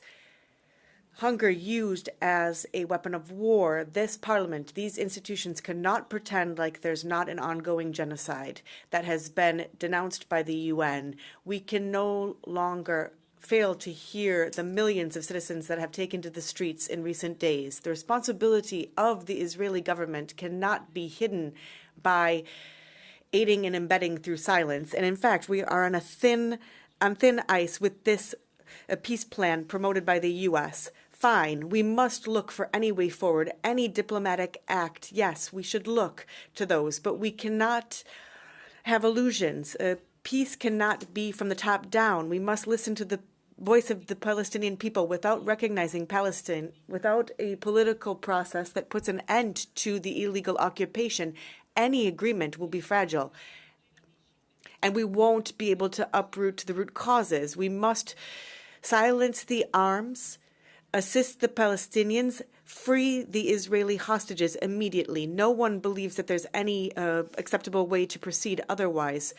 Aid must be guaranteed with safe channels, credible institutions, the foundation of the international community. This is precisely what the GSF was trying to achieve. It was illegally intercepted in international waters with hundreds of European civilians, activists, all on board. They were held and mistreated. Europe must stop its complicity. It must silence the arms. It must put an end to the association agreement, free the hostages, and give a body to a two-state solution in security for lasting peace. And I conclude, the best way to honor the 67,000 victims as well as the victims of the vile Hamas attacks on this date 2 years ago. Thank you. Now, Mr. Dutch, you have the floor.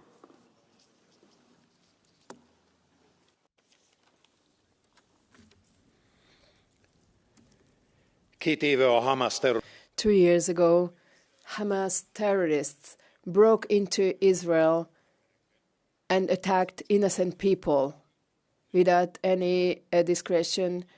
They killed entire families, women, infants, children. This is the bloodiest attack against Jews since the Holocaust. The world was shaken. We have to call this devilish act what it is. Hamas is a cruel terrorist organization fighting not for its people, but for its own power. Its objective is to kill the Jews. They are hiding behind civilians. They are starting rockets from behind schools and hospitals. They have flooded the world with Hamas propaganda, with manipulative reports from what's happening. This is a fake news campaign turning the victim into the perpetrator and vice versa. In reality, Israel is engaging in rightful self-defense. It's fighting against terrorism, against manslaughter. Whoever questions this is on the side of terrorists. Guarda from the Greens, do you accept it? Madame Guarda, you have 30 seconds. Grazie infinite. Yes, thank you. Thank you so much. You spoke of the very serious terrorist attack. You talked about Hamas. You talked about the evil committed by Hamas. But what about what Netanyahu said in 2019 in a public conference of your party? He says, whoever wants to put an obstacle and I'll start again. Whoever wants to stop the creation of a Palestinian state needs to support the strengthening of Hamas, the transfer of public money to Hamas. That is part of our strategy. That is to isolate the Palestinians of Gaza and to support Hamas. So what is your view on that? What is your view on that? Thank you. Ask Mr. Dutch.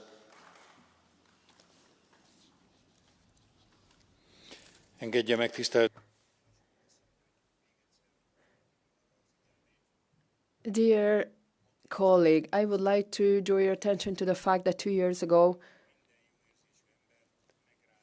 what happened shook everybody in the world. The Hamas terrorists broke into Israel, killed more than 1,000 people in a barbarian act of slaughter. Israel is fighting against this terror organization by act of its self-defense, and I think we are obliged to support such an effort.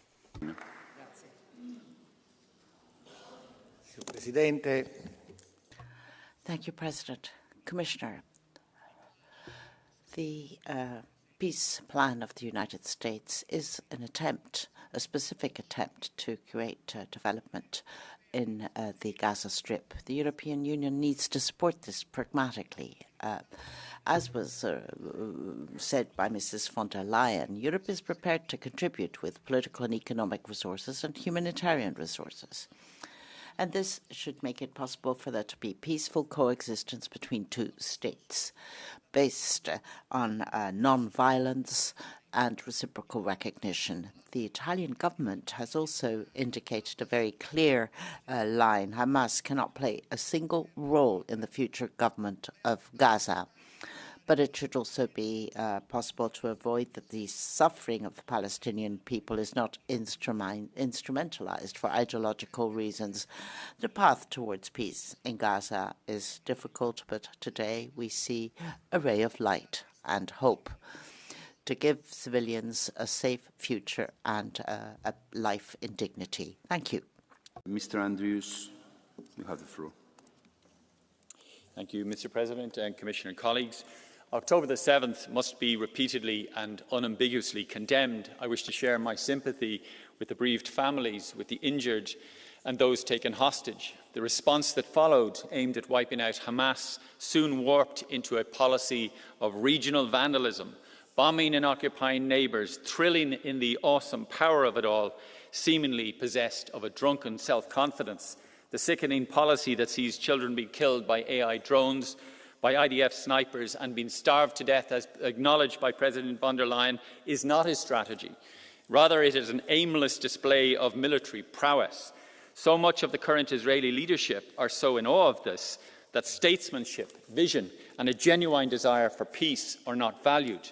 So let us genuinely hope that this peace process can lead to an end to violence, for peace and security for Palestinians and Israelis alike, and that the EU can play its role in ensuring that there is a pathway to self-determination for the people of Palestine. Thank you, Mr. President.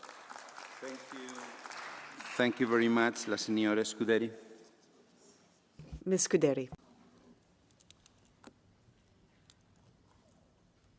Oggi 7 ottobre. The 7th of October, the anniversary of a bloody attack. Yes, I condemn without any problem. But if you talk about the 10th and the 11th of October, after 2 years of a Palestinian ethnic cleaning genocide, we are not doing anything to stop Israel. And not even talking about the flotilla, unless you really think about the rights of Europeans, your colleagues. How can this chamber do something for the Palestinian people? President von der Leyen yesterday stated that Europe must remain united to remain alive. I say that Europe is dying in silence in being an accomplice in this institution. And in Europe, there are millions that are on our streets that are screaming, not on our behalf, asking for justice, asking for peace, that they don't want to repeat the errors of the past, and they are against genocide. We stand with that Europe, with the Palestinian people that is oppressed. Now is the time to implement the values that we state we defend. Otherwise, you will be hypocrites. We will stand in the streets, on those boats, with humanity, because it is there that humanity continues to exist. Otherwise, it will die.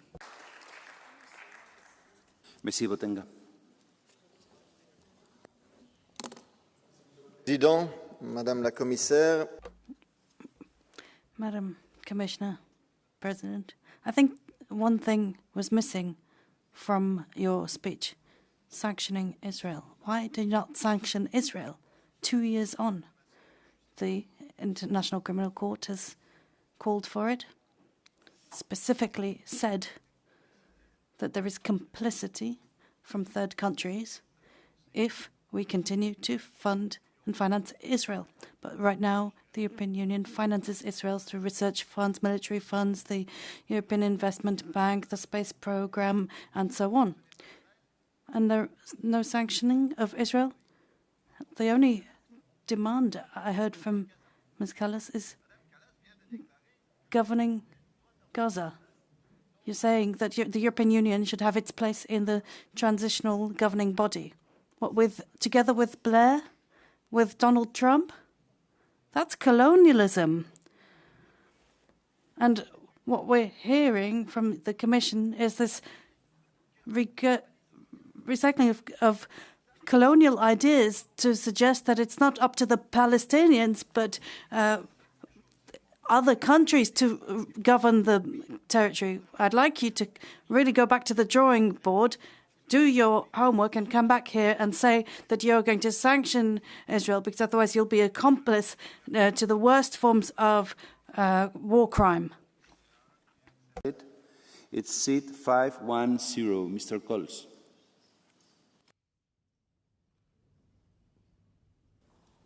Yes, thank you very much. Mr. Botenga, your colleague Boylan in her speech mentioned the necessity to provide aid, humanitarian aid.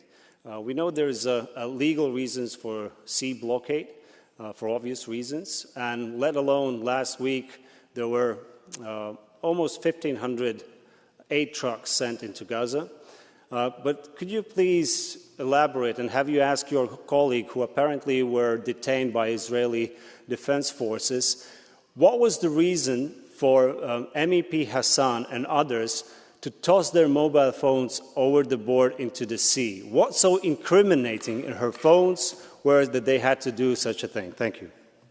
Thank you very much, dear colleague. You can answer now. Yes, first of all, please go back and study international law before you mention it. There's a right of free passage, especially for humanitarian aid. So go study and don't come like you waste our time with this kind of ridiculous questions. Secondly, regarding to phones, you have one state that has been spying, has been developing software to spy on Europeans, right? That is committing a genocide in Gaza. Would you hand over all of your private data to them? No, you wouldn't. No one would. So rather than accuse the humanitarians, as you generally do, start accusing the genocidal maniacs that are today in Israel and that are killing Palestinians. But no, you want to shoot on the boats with humanitarian aid. Go shame yourself.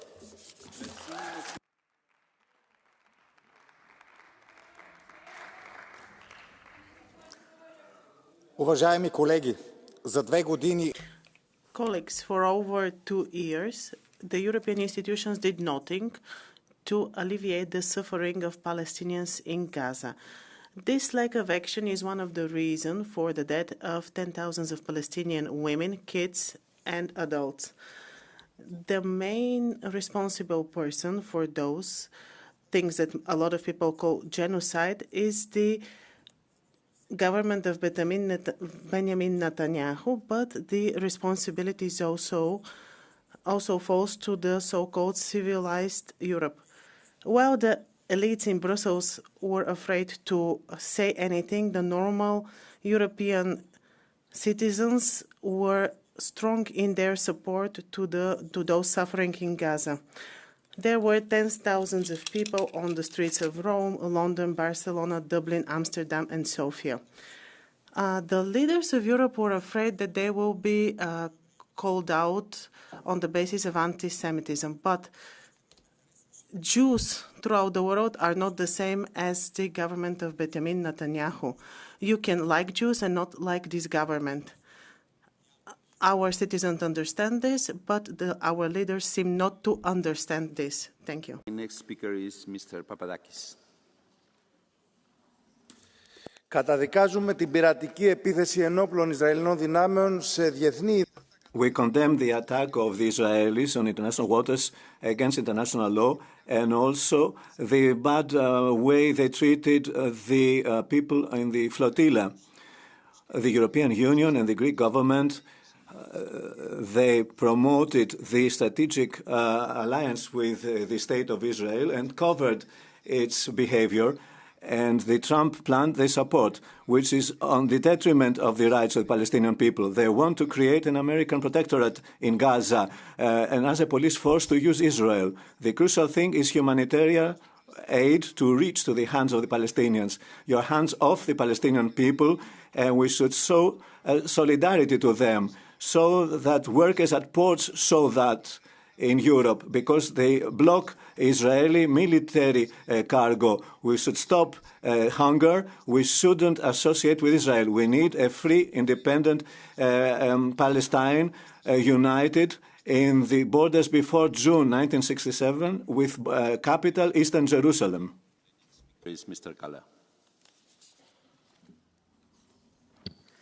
Thank you, President. Colleagues, on the second anniversary of Hamas' terrorist attack on Israel, we strongly support the ongoing efforts to put an end to this war, to liberate the remaining hostages, to finally end the grip of Hamas on Gaza for all future time to come, and to stop the suffering of the innocent civilian population in the Gaza Strip. We need immediate access for all available humanitarian assistance by all those organizations that have proven that they can deliver on the ground. Disarming Hamas, dismantling its structures will secure that humanitarian aid will reach those in need. But our EU role must go beyond providing humanitarian assistance. We must, on the one hand, be prepared to agree to participate in an international administration that organizes security and reconstruction in Gaza. I cannot suggest to Israel to continue its military presence inside Gaza, but suggesting that also requires a robust international presence and mandate, including us. In parallel, we need to push for an inclusive peace process that ultimately leads to a two-state solution, a secure state of Israel and a viable Palestinian state. On the way, Israel must stop its settlement policy in the West Bank, and I hope that also in this regard, Donald Trump and the European Council will find proper arguments to convince the Israeli government that this is also in the long-term interest of Israel. I also wish the Palestinian population to get the chance to elect a legitimate leadership after the last elections dating from 2005 and 2006. Together, they can find a solution, hopefully. Mr. Gala, you have a blue card from Mr. Shell from ESN that has already taken the floor in this debate. Do you accept it? Or cannot ask a blue card? No, the rules allowed them to ask to take a blue card, but it's up to you to accept. To our German extremists, I don't give extra speaking time. Thank you, Mr. Gala, dear colleague. Our next speaker is Mr. Maniatis. You have the floor. My dear colleagues, 2 years after the terrorist attack of Hamas against Israel, pain and unhappiness continues.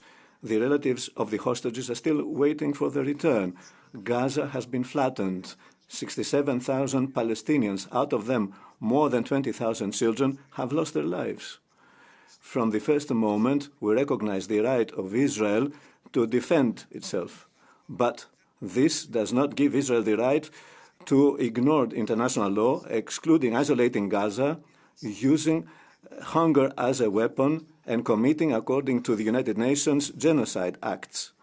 The talks that began on Sunday in Egypt are opening some framework for hope for peace in the region. An agreement that would lead to stop the isolation of Gaza, a ceasefire, a freedom for the hostages, and will open the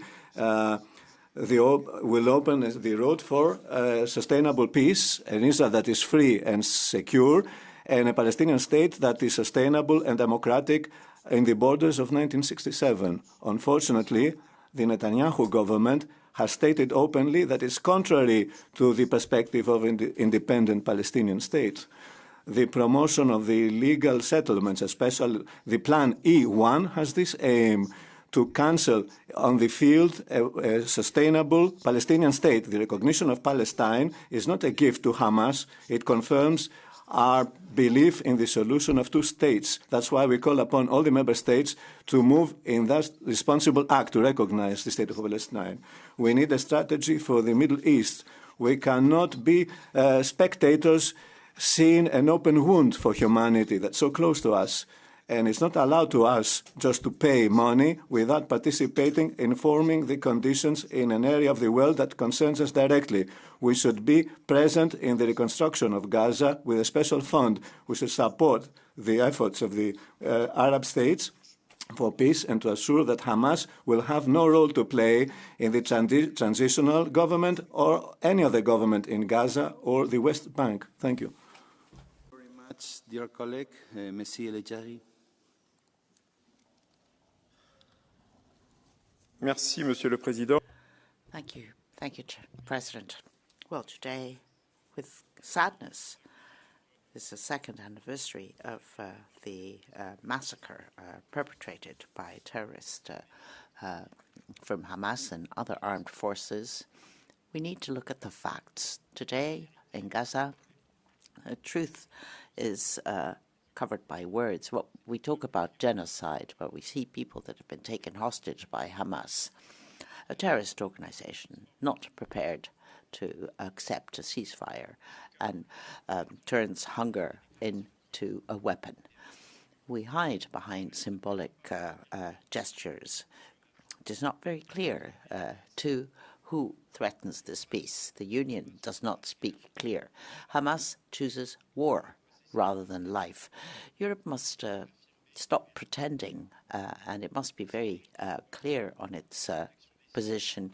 Protection of civilians will never be guaranteed as long as terrorism plays a role in the Middle East. Thank you. My next speaker is Mr. Coles.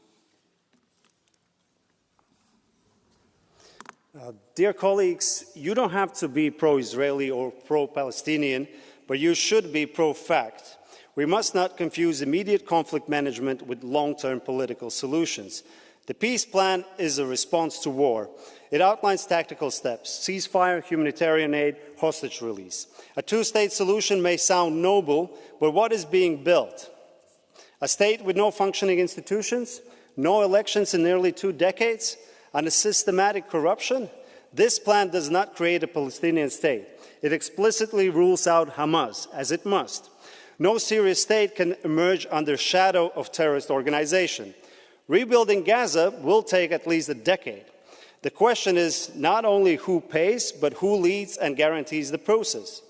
Because it certainly cannot and should not be the European Union.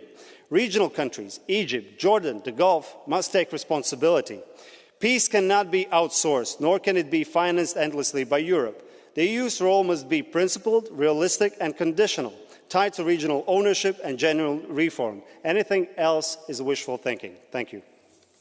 Thank you very much, dear colleague. The next speaker is Mr. Kyuchuk.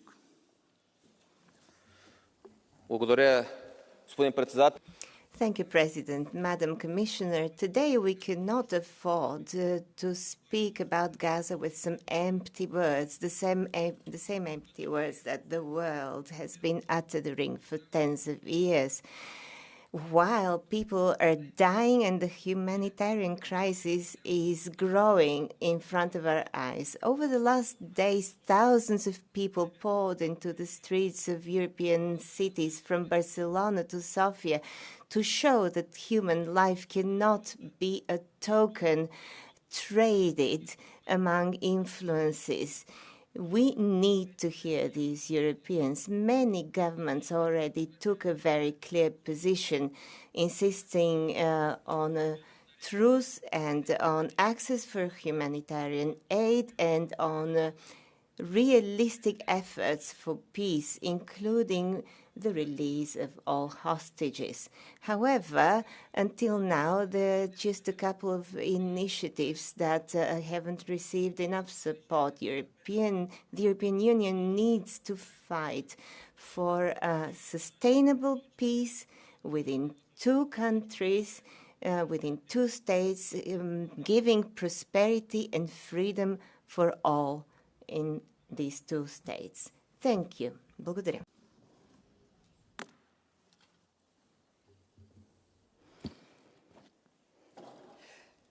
As we speak, families in Israel mourn the victims of October 7 while hostages remain in captivity, enduring hell. As we speak, families in Gaza cannot grieve, more bombs are falling and settlers terrorize those in the West Bank.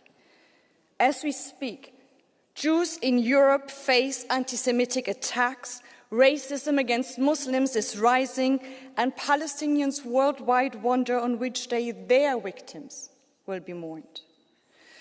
Dear colleagues, we all hope for a deal to end this suffering. But negotiations do not feed the starving. We need to increase pressure for more humanitarian aid to reach Gaza. And even if an agreement comes, our work will not be over.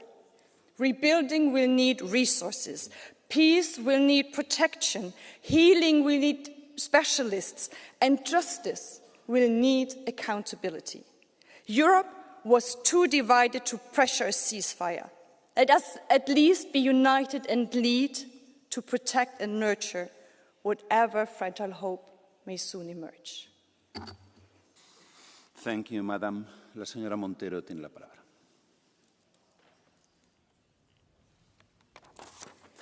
Gracias, Presidente. Thank you, President. How's your day going?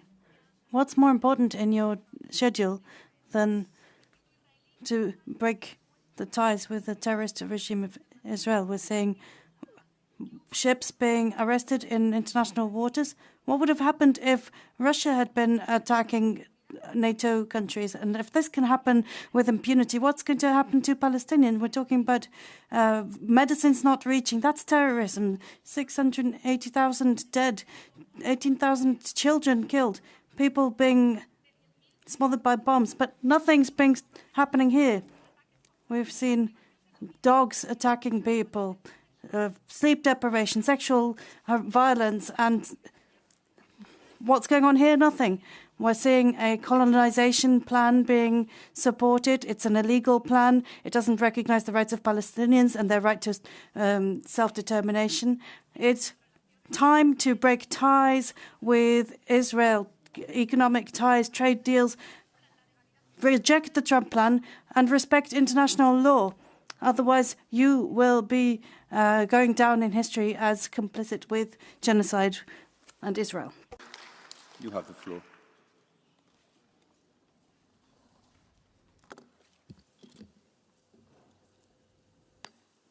President, well, Gaza is the hell on earth.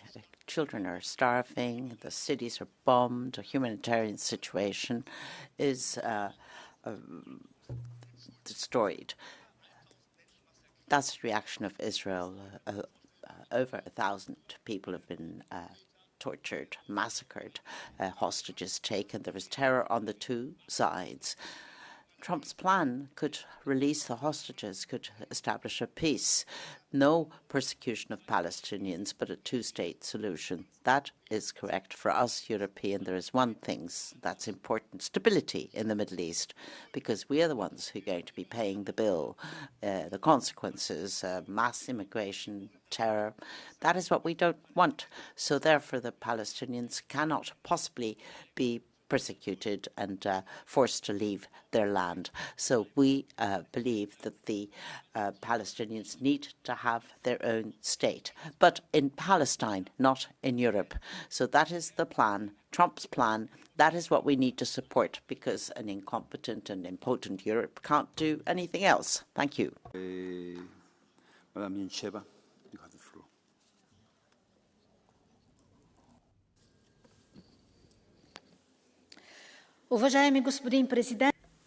President, colleagues, the new peace plan of President Trump gives us real hope that the war in Gaza will be over.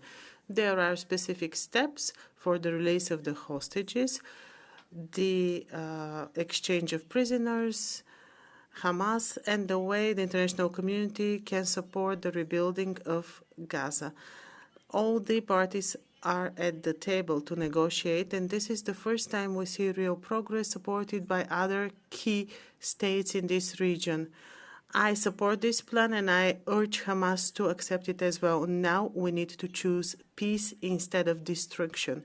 And I call on the European Commission to come up with your own set of proposals and to have a more active role in this process. We need to do more, because even after we have peace, Europe will be needed.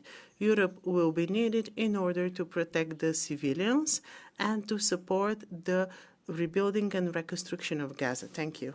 Honorable Salini. Thank you, President.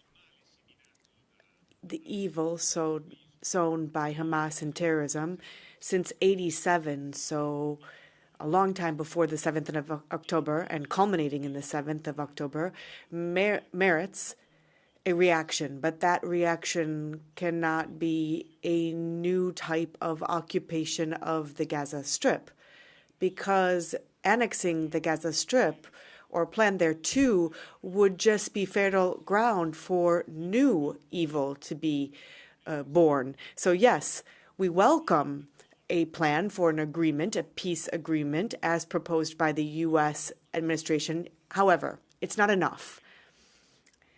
And I'd like to thank the Commissioner for having raised this point. we have a further task. That agreement, yes, will lead to a arms bloc and a bloc to war, but it won't lead to peace, because for peace we need policy, politics, dialogue amongst cultures, religions, and countries. And I think that we should take up the Cardinal's words in a recent interview, stating that there's a need for an individual to recognize another individual through their culture and through their humanity. That is peace. Peace is generated when an individual accepts that that individual is not the only victim, but accepts to see the pain of the other. And that is really where Europe, if it wants to play the role of politics, will have to begin. Thank you.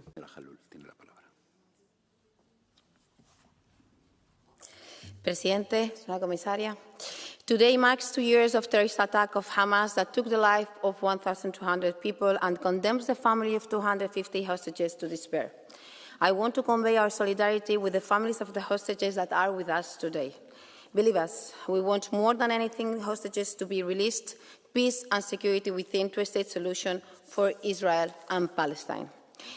In this already declared genocide by the United Nations, not only we are seeing the far-right government of Netanyahu killing more than 77,000 Palestinians, but destroying the last resort of democracy in Israel. Israelis are protesting in the street. The world is protesting to end the suffering and the impunity in Gaza. Believe me, we need to end the occupation of Palestine, the occupation in the West Bank. We need to have access for the Palestinians to humanitarian aid. We need a democratic transition in a Palestinian state where Palestinians have an active role. We are not against of Israel. We are not against of Israel. I repeat this many times, because we are calling and defending the right of Palestinians to have their own state. Peace is not merely the absence of war, but is the presence of justice. Let's avoid double standards, as we have been reflecting always in this Parliament, and fight for what is right. We need the implementation of international law and international humanitarian law. And if we are not in the right side of history, we will be regretting all our lives. Every day it passes, many Palestinians are being killed, and we have an uncertainty of the future of each one of the hostages that are being held still by Hamas. So I call here for peace and for the implementation of an international humanitarian law that brings peace for both states. But we need to be clear in and reaffirm our state and our position with what is right, justice and security for each one of them, not for one side, but for both. Thank you. Thank you very much. And the next speaker is Jorge Martin Frias for 1 minute, please. Muchas gracias, señora presidenta.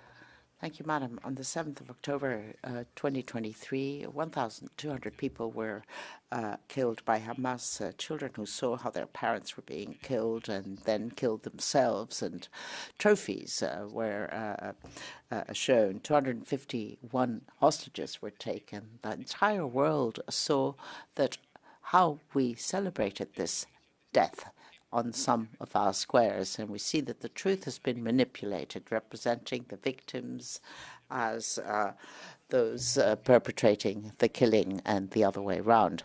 So the most recent resolution, which we voted, only had one truth. Hamas started the war. Hamas is responsible for the death in Gaza, which we lament. And Hamas can put an end to the war if it releases the hostages.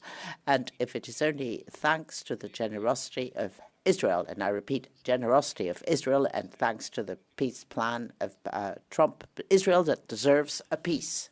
Speaker is Marcos Guata for 1 minute, please. Signor Presidente.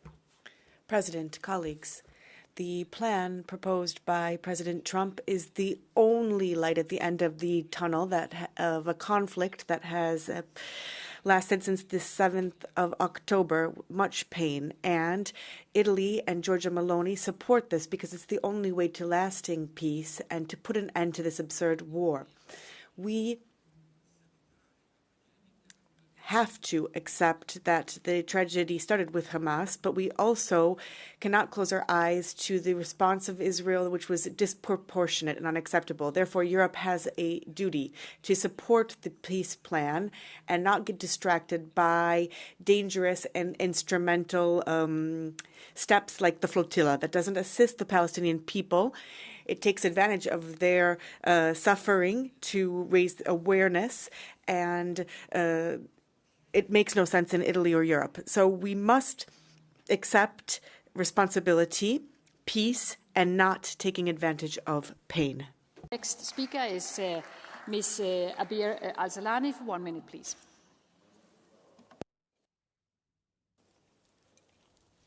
Thank you, Madam President. Today we are thinking about the victims of the terrorist attack on the 7th of October and their families. Peace is needed, and it has been needed for the last 70 years. So let's talk about the peace plan then. And here I really need the Commission to listen, because this plan comes at a time when several international organizations and bodies of authority and human rights organizations have concluded that after 2 years of violence, the atrocities in Gaza meet the threshold for genocide. What are the risks with this plan then? First, it risks locking in impunity, because how can two parties that are deemed by the International Court of Justice being war criminals actually will lead to responsibility? Secondly, it risks to rewrite the responsibility of the attack, of what's going on. Thirdly, the outcome will be for the powerful ones and not for the victims. Fourth, the gains that are won on the battlefield will be permanent political gains. We all know that there cannot be peace without justice. Thank you. Because it's very much needed. Thank you very much. Thank you very much. Thank you very much. The next speaker is Mr. Munir Satouri for 1 minute, please. 2 ans après le 2 years after the 7th of October, we pay our respects to the victims of the massacre, the hostages still being held, and the family members who are still waiting. Our commitment for their release is total, but we've seen the instrumentalization of the suffering of family members, and they've neglected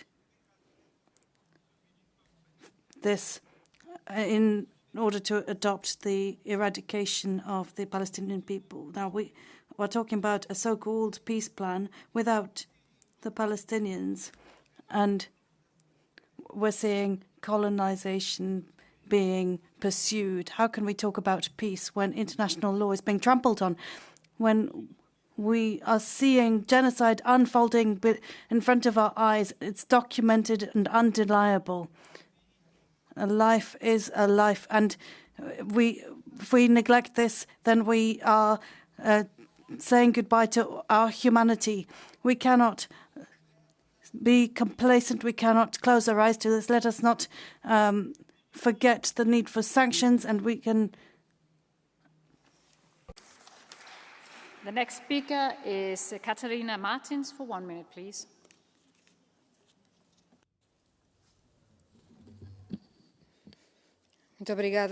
Thank you very much.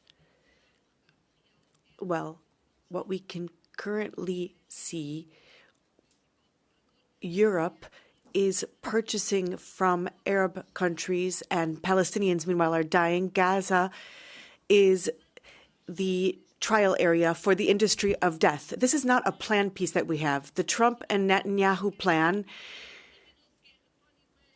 Tony Blair would be a member, and there would be full impunity. This is a war plan, and it is the end of humanitarian and international law. Europe must condemn, and meanwhile, it does the opposite. In my country, we saw there were F-35s that were sent to Israel with the permission of the Portuguese government. We need to have effective action to send our fleets with humanitarian aid to Gaza, to put an end to genocide, and to bring those responsible of war crimes to account. And that's the only way to credibility. There's a blue card from Ana Miranda Paz. Do you want to take it? Yeah. Thank you. Seat 186, please. Señora Martins. Ms. Martins, do you believe that the flotilla that was going to Gaza was really supported by the European Union?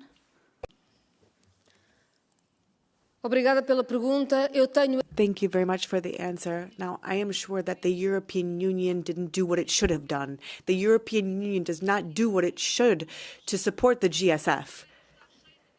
We know that there are Frontex boats that could have assisted and accompanied the flotilla boats to bring the humanitarian aid that was needed. The European Union did not do what it should have done to defend the flotilla. And it shouldn't have accepted the criminal detention in international waters and the inhumane treatment of those who were trying to bring the assistance. Now, I know that the European Union did not do what it should have done. Thank you. Thank you very much, colleague. Thank you. It is a very important topic, and there's a lot of people who want to take the floor, so we need to respect the speaking time. The next speaker is Mr. Phidias Panayotou for 1 minute, please. Finally, we have a peace plan for Gaza after millions of citizens across the world took the streets and put pressure to their governments. Even though this is overall good news, we still need to be very careful. This is because we shouldn't forget that the creators of this peace plan are Trump and Netanyahu. These are the same people who are still committing the biggest genocide of the 21st century against the Palestinians. The same people who are absolutely opposed to a two-state solution. The same people that might be ready to start a new colonial time in Gaza if this peace plan is not implemented properly. So our role as the European Union should be to keep pressuring the governments of Israel and the United States to respect all the points of the peace plan and make sure that the final result is the long-awaited two-state solution. I love you all. Thank you very much. The next speaker is Alice Teodorescu-Move for 1 minute, please. 7 oktober tog aldrig slut, inte för dem som mördar. Well, October doesn't end, not for those who've been killed, those who've been taken hostage, and those who are holding their breath to waiting for one of their loved ones to come home, possibly in a body bag. The peace plan, which President Trump has developed and supported by Turkey and the Arab countries, is the only option. Hostages need to be released, disarmament of Hamas, and a new security force for Gaza, supported by the world. The European Union needs to support the existence of the two peoples and at the same time to remove terrorism, remove the ideological ground for terrorism, because Gaza must go through exactly the same process as Germany after Nazism, because if not, other radical forces will take over under new reasons. Those who are against this agreement because they don't want to speak about Hamas, they're hypocrites. They feel that peace is only possible when the Palestinians hate more than the Hebrews. Thank you. Speaking time. The next speaker is Evin Insir for 2 minutes, please.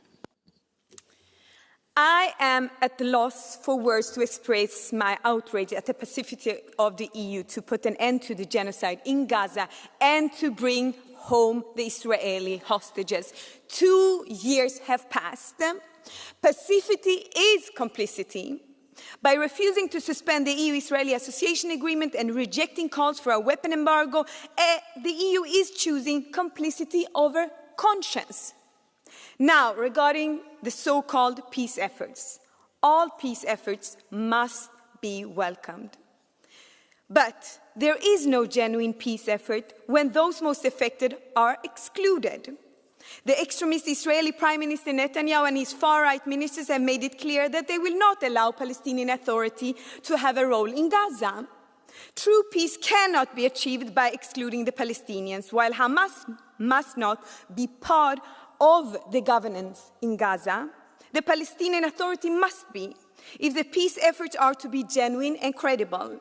Let us also remember the old saying, peace is not the absence of conflict, but the ability to cope with conflict by peaceful means. The people of the West Bank understand this deeply.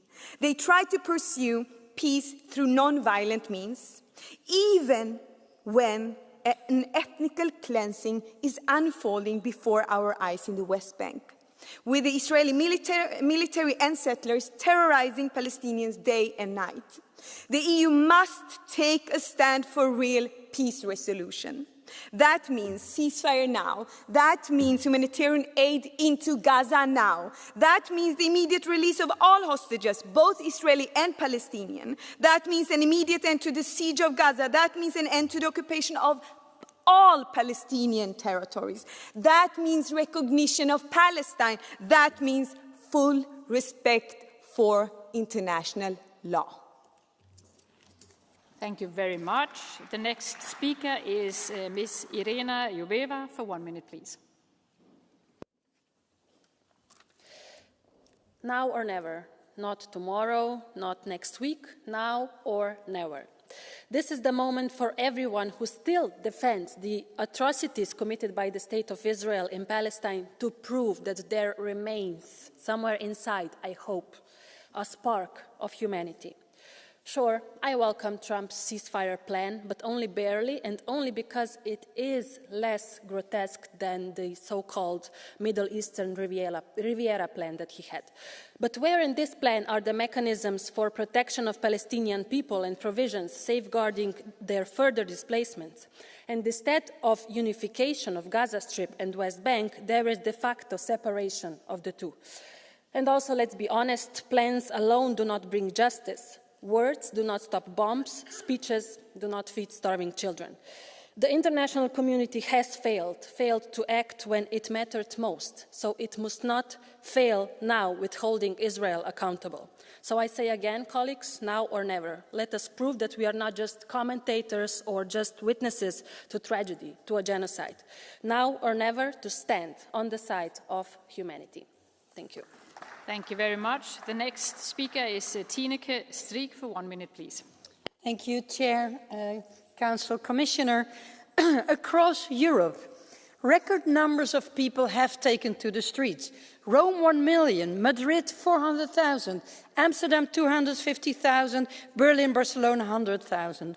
Hundreds of vessels sailed to Gaza to break the unlawful humanitarian blockade. Evident opinion polls express people's frustration.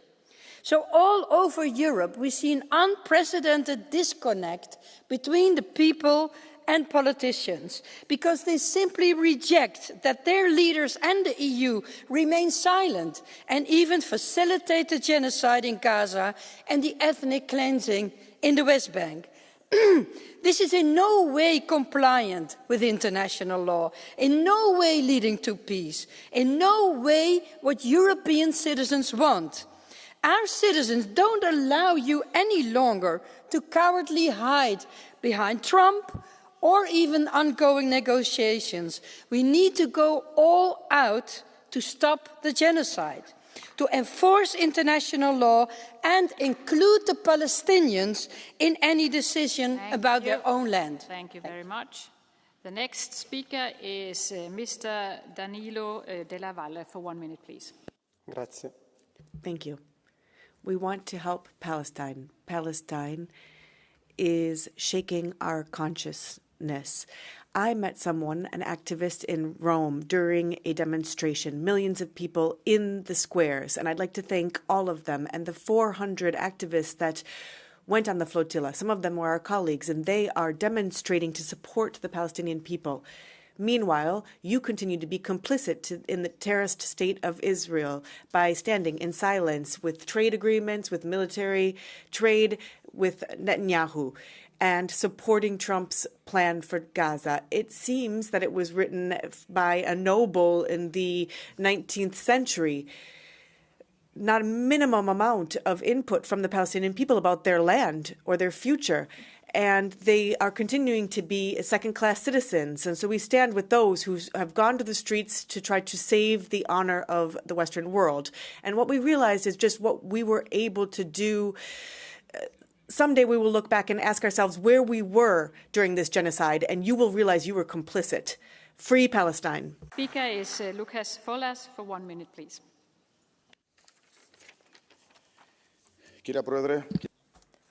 Madam Chair, Commissioner, my country, Cyprus, is just 200 miles from Gaza, and from our houses we can see the missiles at night. We are the closest to the battlefield, and our responsibility in the humanitarian sector is huge. We have done what was possible for human suffering at our doorstep. We have been doing that for 2 years. We condemn the terrorism of Hamas, and we have defended the right of Israel to self-defense. At the same time, we cannot close our eyes when we have tens of thousands of victims. A ceasefire must take place straight away, and all hostages have to go back home. There has to be access to humanitarian aid that is needed by this area. At the same time, I am concerned because different players determine progress in the area, and the European Union is not playing the leading role. The European Union has to lead and not follow. Thank you. Thank you very much. And the next speaker is Ms. Kathleen van Brandt for 1 minute, please. Dank u wel, voorzitter. Thank you, Commissioner. Council. 2 years have elapsed, and we are witnesses to the cruelty that is taking place in the Gaza Strip and the action taken by Hamas and the Israeli government. We need to be realistic. The peace plan is still far removed, certainly far removed from the creation of a Palestinian state. Daily, people are dying in the Gaza Strip and in the West Bank. So I don't think the Commission should stop taking action. Yes, I think the trade agreement needs to be interrupted. We need to introduce sanctions against the extreme right government of Netanyahu. And we need to make sure that we contribute to this peace process. We want a sustainable peace. We want a two-state solution with a Palestinian state and the recognition of the right of the Palestinians to have a future. But there are many Europeans, especially in Amsterdam, who have demonstrated the Commission needs to listen to its own people. So take action. Speaker is Billy Kelleher for 1 minute, please. On the anniversary of October 7th, we must remember the 1,200 people killed, the 251 hostages taken by Hamas, a terrorist organisation. We now need a ceasefire, a release of all hostages and humanitarian aid to flow into Gaza. And we need to support a two-state solution and a peace plan. But let us be under no illusions. This conflict did not start in the last number of years. This has been ongoing for decades. The continual undermining and encroaching of the Palestinian territories by Israel has been continually allowed by this institution and many others in the European Union. As I've said previously, Israel acts with impunity because we have granted it immunity. It is absolved from all its obligations under international law, under basic decency and humanity. And it continues to flout, and we continue to bow our head and pretend we don't see. It is a shameful, shameful stain on this Parliament and on the institutions that make up the European Union. We have to act and stand in solidarity, support a two-state solution and insist that Israel is held accountable. Thank you very much, dear colleague. Thank you very much. The next speaker is Ana Miranda Paz for 1 minute, please.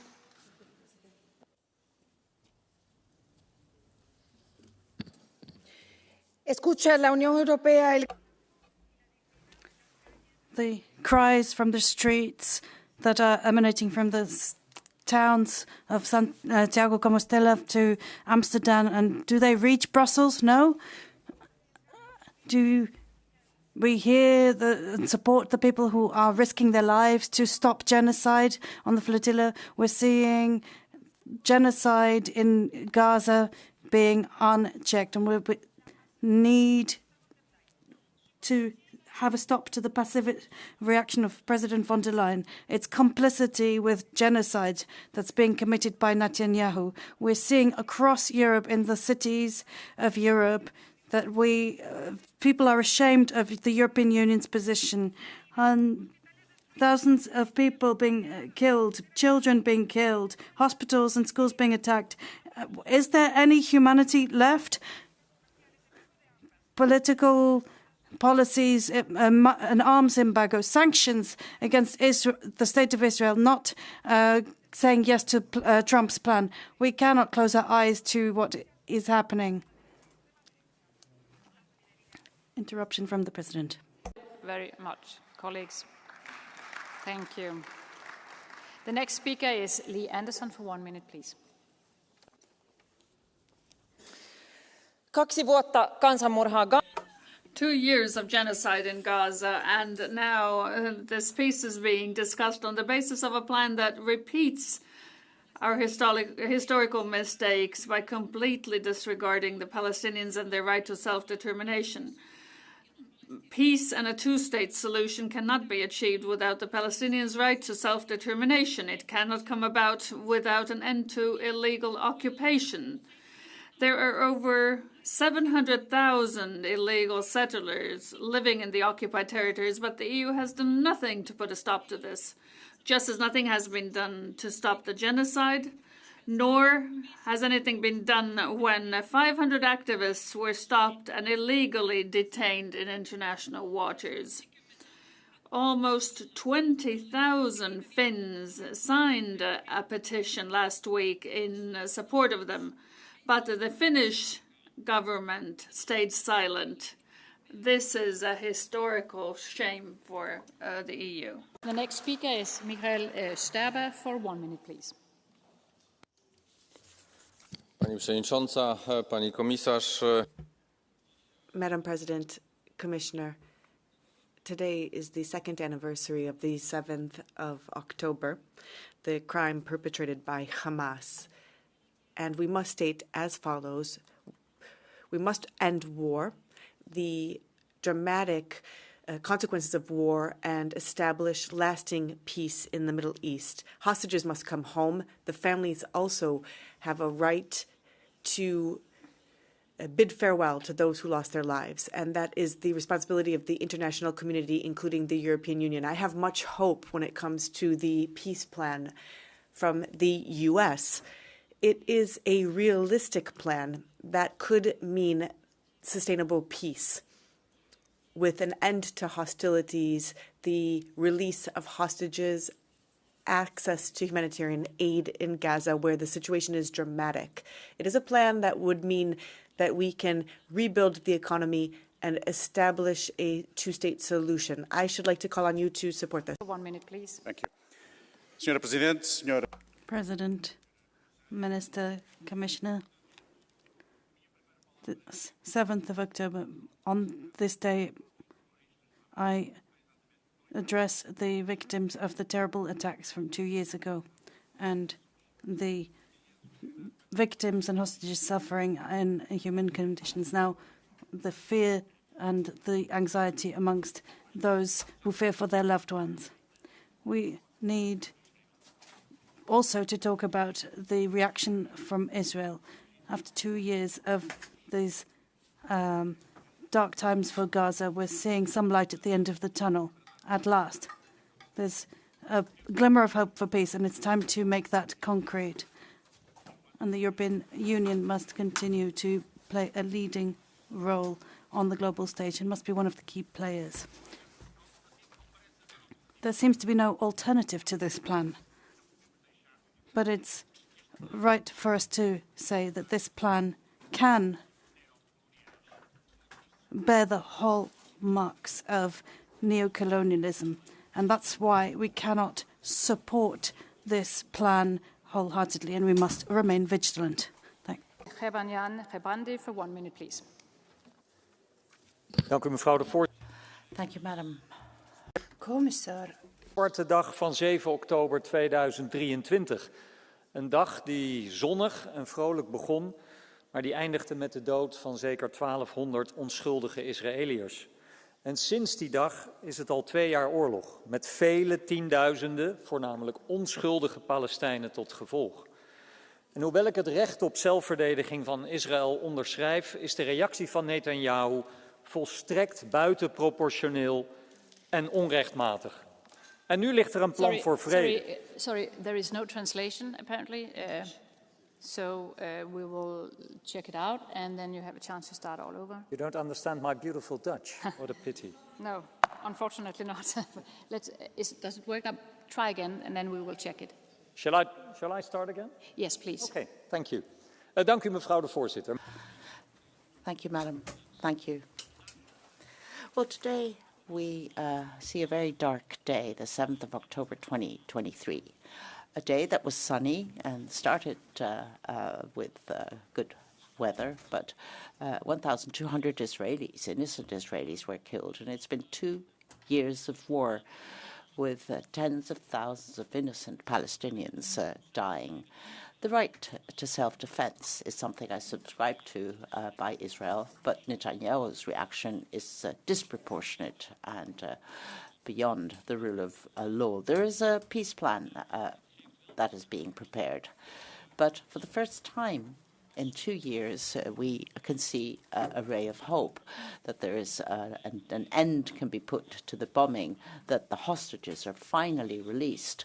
But Europe cannot be seen. Europe needs to insist, however, that an agreement with the Palestinians needs to be reached, and not about the Palestinians. There is no peace. No peace can be signed without active participation of the Palestinians, because if not, that will be the only way to see a two-state solution. Thank you. Is Saskia Brigmont for 1 minute, please. Plan en 20 points colonial. Well, a plan with a colonial plan of 20 points. The European Union here should act to stop the Israeli blockade and stop the genocide. Here we have a moral duty to act. It's an obligation as well, with sanctions against Netanyahu's government, who have then drawn all this attention by their actions. Millions of citizens have gone out on the streets to demand the end to the genocide and the occupation. The terrorist attacks by Hamas on the 7th of October will be indelibly marked in our memories forever, but we need to make sure that 2 years later, it's the Palestinians who are not paying the price for that. Thousands have died, millions are in danger, and we have the duty to protect them. It's something we have to do. The European Union has to make sure that peace applies to everyone. Thank you very much. The next speaker is Hannah Shedin for 1 minute, please.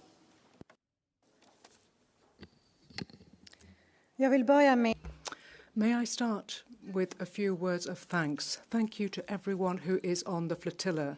Thank you to the millions of people around the world who have taken to the streets, who are demonstrating.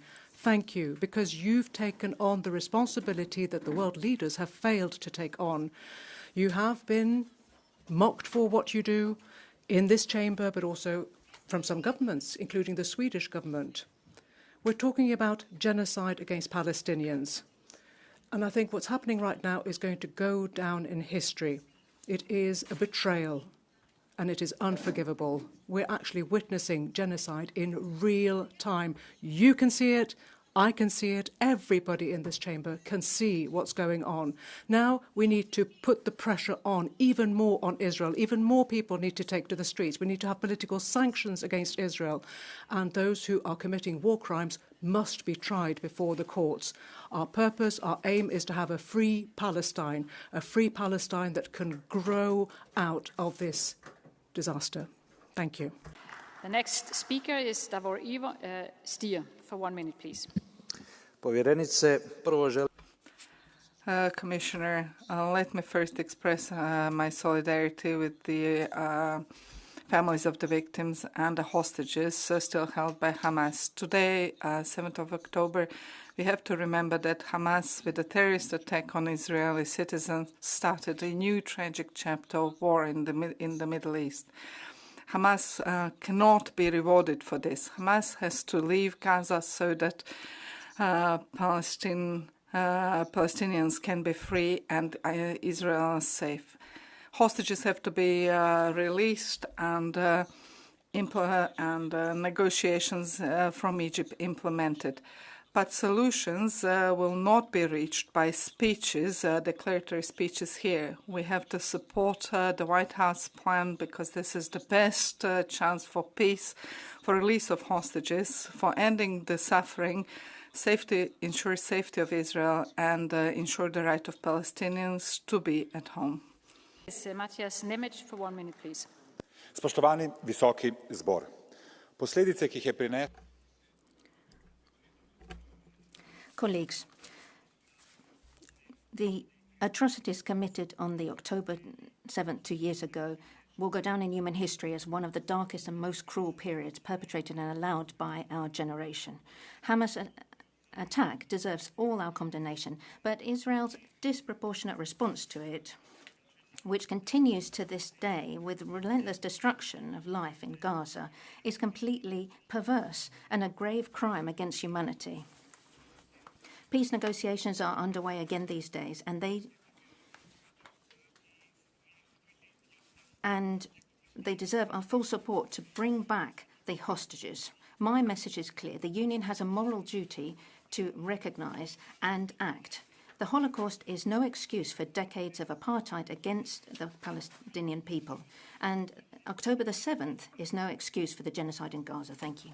Thank you very much. The next speaker is Nela Riel for 1 minute, please.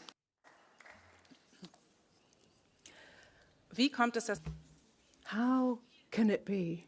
How can it be that we actually talk so little about the Palestinians, but we don't talk to them? You know, the 7th of October, obviously the massacre, it breaks my heart. And I think also about the pain that is created by this genocide. How can it be that in the German media for 2 years now, you know, what about the Israeli military, their image, their pictures are taken on without any questions. And what about Palestinian voices? We don't hear them, not at all.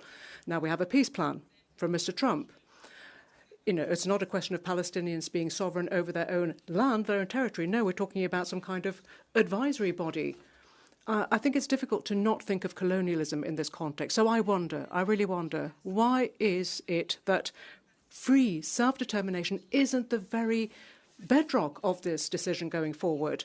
You know, we need to prove that justice is applicable to all. Yes, of course, negotiations provide us with a glimmer of hope, but even if the EU supports this, you can't actually have peace if you don't fix the other problems. Palestinians are entitled to their own land, their own territory, and an independent government for themselves. Thank you. Speaker is Konstantinos Alvanitis for 1 minute, please.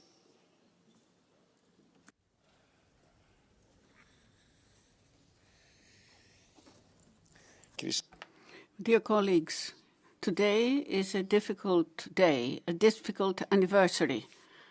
But did everything start 2 years ago, or is it 70 years ago? We all agree here that the Israeli hostages need to be liberated. Do we all agree?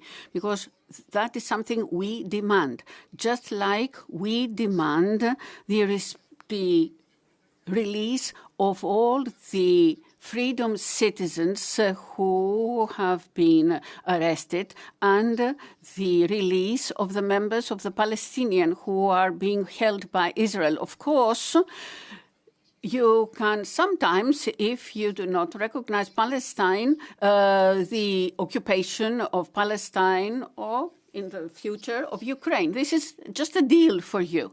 Just like the plan Trump for Gaza. Is Trump going to bring freedom to Gaza? Where is the UN Security Council?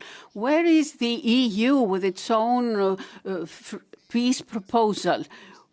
is Mr. Blair going to guarantee safe and freedom in the area? For all these reasons, I think that all of the democratic forces need to join together. Is Mr. Nicolas Pascual de la Parte for 1 minute, please. Gracias, Presidenta. Thank you, President, Commissioner. 2 years ago, there was a cruel, savage killing of Israelis. We've now seen suffering in Gaza in the meantime, and the US peace plan is now a ray of hope, and the EU and member states must unconditionally support it. It's the only viable, realistic scenario for putting an end to the suffering of Palestinians. It's complex, it's multi-stage, it's dependent upon various factors, but we need to support it right away. The Israeli government, Muslim and Arab states in the region, the UN, all support it. It is the only hope, as I say. International conflicts can be dealt with through diplomatic efforts, hard work by leaders who are willing to reach political compromises rather than engaging in stale rhetoric and absurd adoption of extreme positions which are unfruitful. Alex Ayosaliba for 1 minute, please. Thank you, Chair. I was proud, so proud yesterday when on the Maltese embassy for the first time I saw the Palestinian flag being raised, and we recognized formally as a country the Palestinian state. And at this stage, right now, this is important. Before we talk about a two-state solution, we have to appeal to all our member states to, as soon as possible, do so. And this is the clearest message: to recognize the Palestinian state, because it is important for the Palestinians to have a voice in all this and to find an equitable and fair solution after this humanitarian tragedy in Gaza, after the genocide that we've witnessed, the most brutal killing of children, young people, women, innocents in these last weeks, months, and even years. So it is truly important for us to see the Palestinians having a strong voice and to find a way ahead so that in the Middle East we have peace. Thank you. The next speaker is Shaum Asens Lodra for 1 minute, please. Gracias, President. Thank you, President. Commissioner, this isn't a peace plan. This is a business plan for Trump, for his son-in-law, to then come after this genocide. He's going to turn it into a theme park. It's all rather macabre. But once again, it is just for business. And they're going to need cheap labour to build all of this. That's possible. Then an ultimatum to the survivors in the Gaza ghetto. Are you going to go along with this, or do you want to be wiped off the map? This is the way that totalitarian regimes like Nazism worked. But as socialists, then we would have to then defend the law, defend NATO, defend human rights. This isn't justice. How can this be legitimate if there isn't any justice or reparations?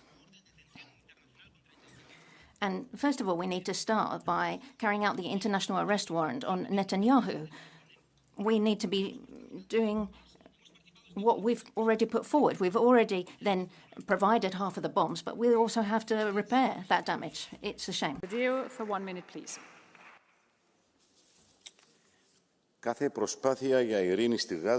Every effort to bring about peace in Gaza is most welcome, but let us not fool ourselves.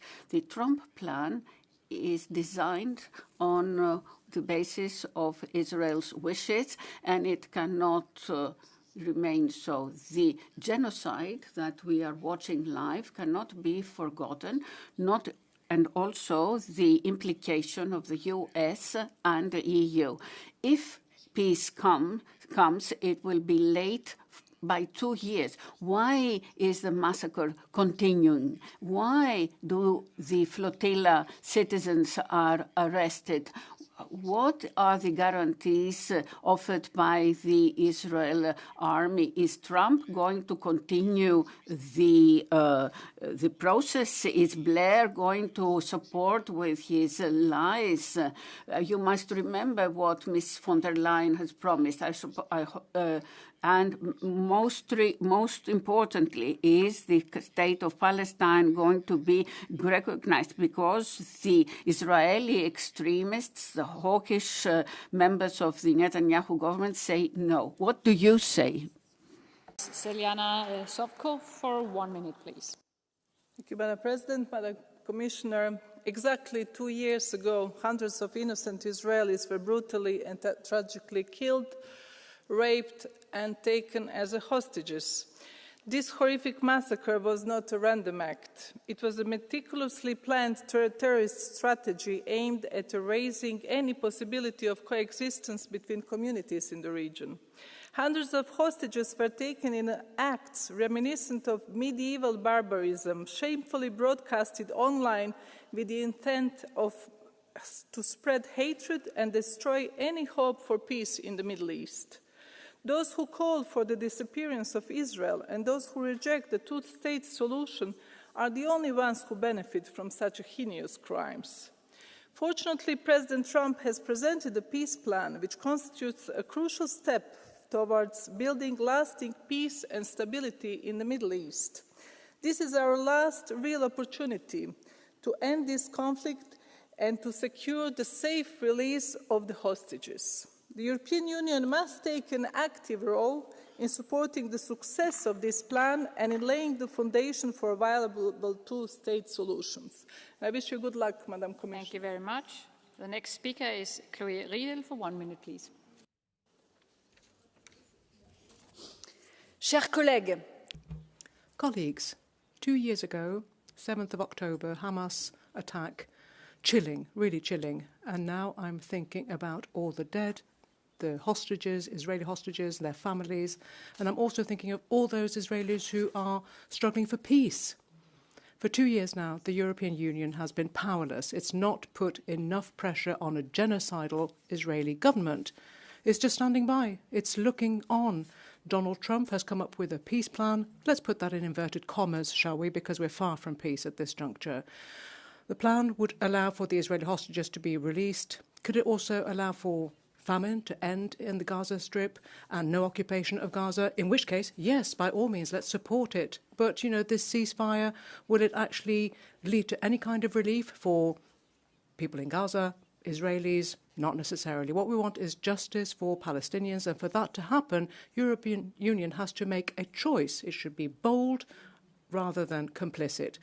It's important for us, therefore, to make sure that the Gaza Strip is not governed by non-Palestinian technocrats sent in by Trump.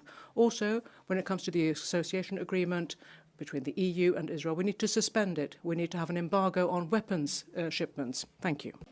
Thank you. The next speaker is Rudi Kennes for 1 minute, please.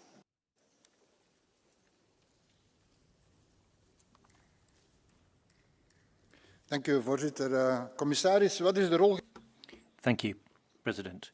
Commissioner, what has the EU done in terms of supporting peace negotiations in Gaza so far? Zero, zilch, nada. So far, we're hearing talk about colonial racism, very little hope that peace will actually be achieved. But a lot of EU leaders are willing to negotiate about the future of Palestine, but in the meantime, women and children are being killed. Children, babies, totally abandoned to their fate, even in incubators. So nothing, zilch, is being done for the Middle East. That is a struggle for survival. That is all we're left to witness now, that struggle. And it's been going on for 2 years. Our governments have said nothing, have not spoken out about a genocide, an ethnic cleansing. we should hold our heads in shame. History will not absolve us. No judge will forgive us. David Casa for 1 minute, please. Grazie, signora Presidente. Thank you, President, Commissioner. The humanitarian tragedy happening in Gaza is intolerable. We are all witnesses to the blatant breach of international law and of unprecedented cruelty. And this is all in retaliation of the terrorist attacks on the 7th of October. On that day, more than 1,000 innocent people were massacred. Hamas is still holding hostages to this day. This is, however, all too much. However, there is a ray of light. There's a peace plan proposed by the US government for the release of hostages, a plan for ceasing the attack on Gaza, and the shaping of a two-state solution so that Palestinians and Israelis can live peacefully side by side. Let us strive to ensure in this Parliament that this plan succeeds.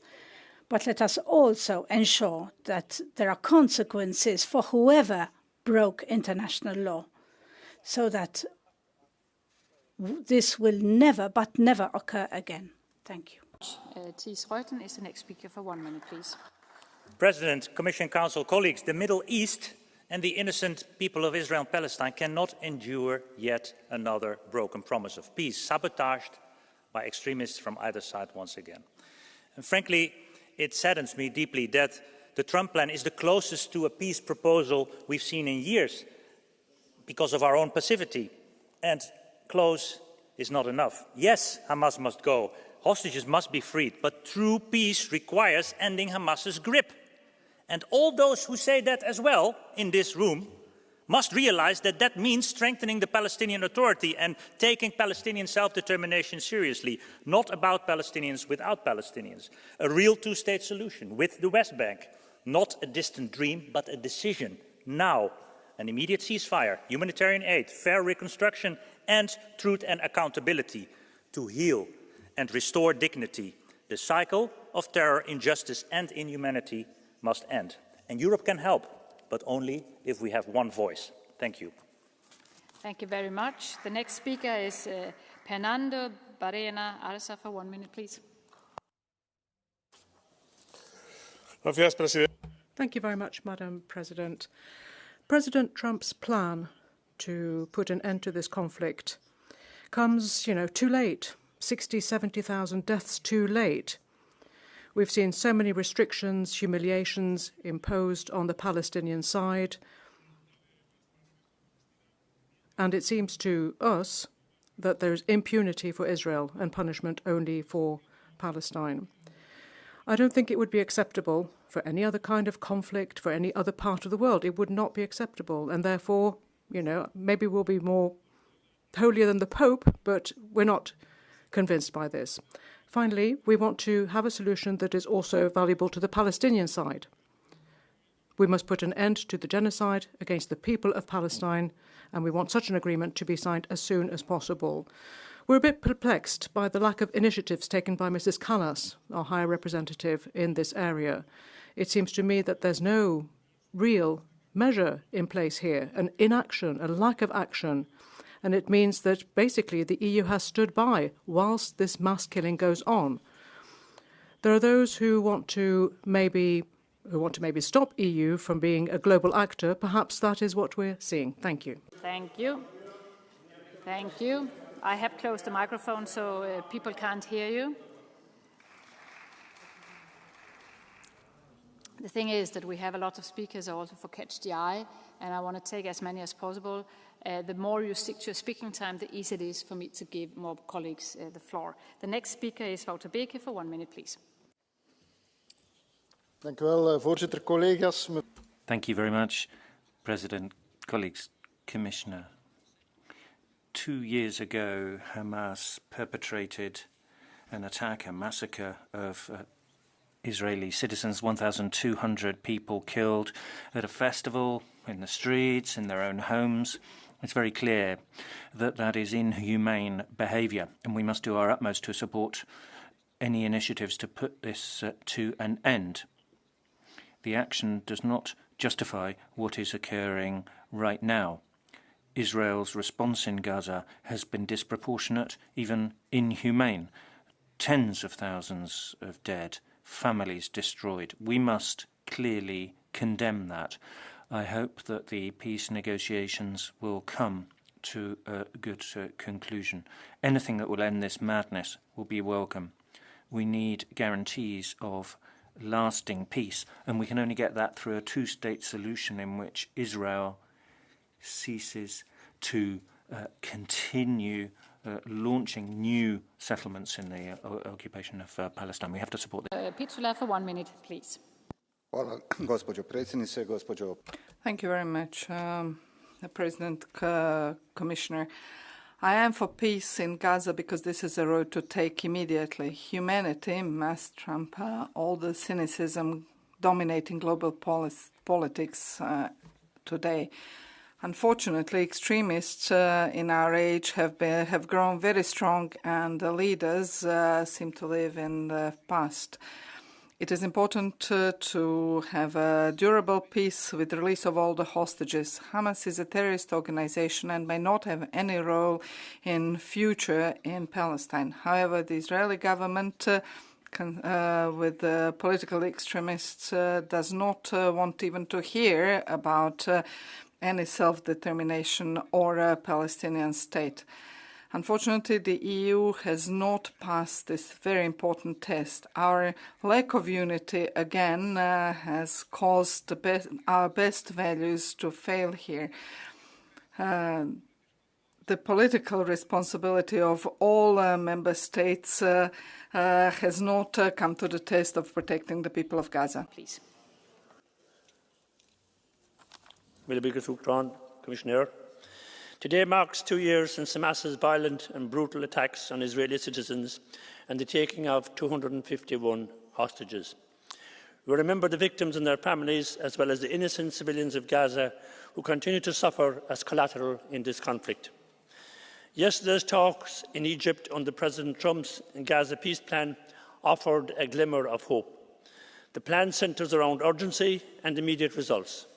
No doubt there is urgency, but enforced starvation, especially of little children, must never be used as a bargaining tool.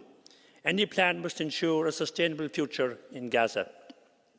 I welcome the commitment to Gaza's redevelopment and Israel's withdrawal from the Strip, a vital step towards a ceasefire and a two-state solution. But we also need guarantees to stop annexation and settler violence in the West Bank, protect Palestinians from further harm and demand accountability for violations on both sides. True peace will only come when the hostages are released, both peoples are treated with equal dignity, equal security and equal rights. The sooner the better.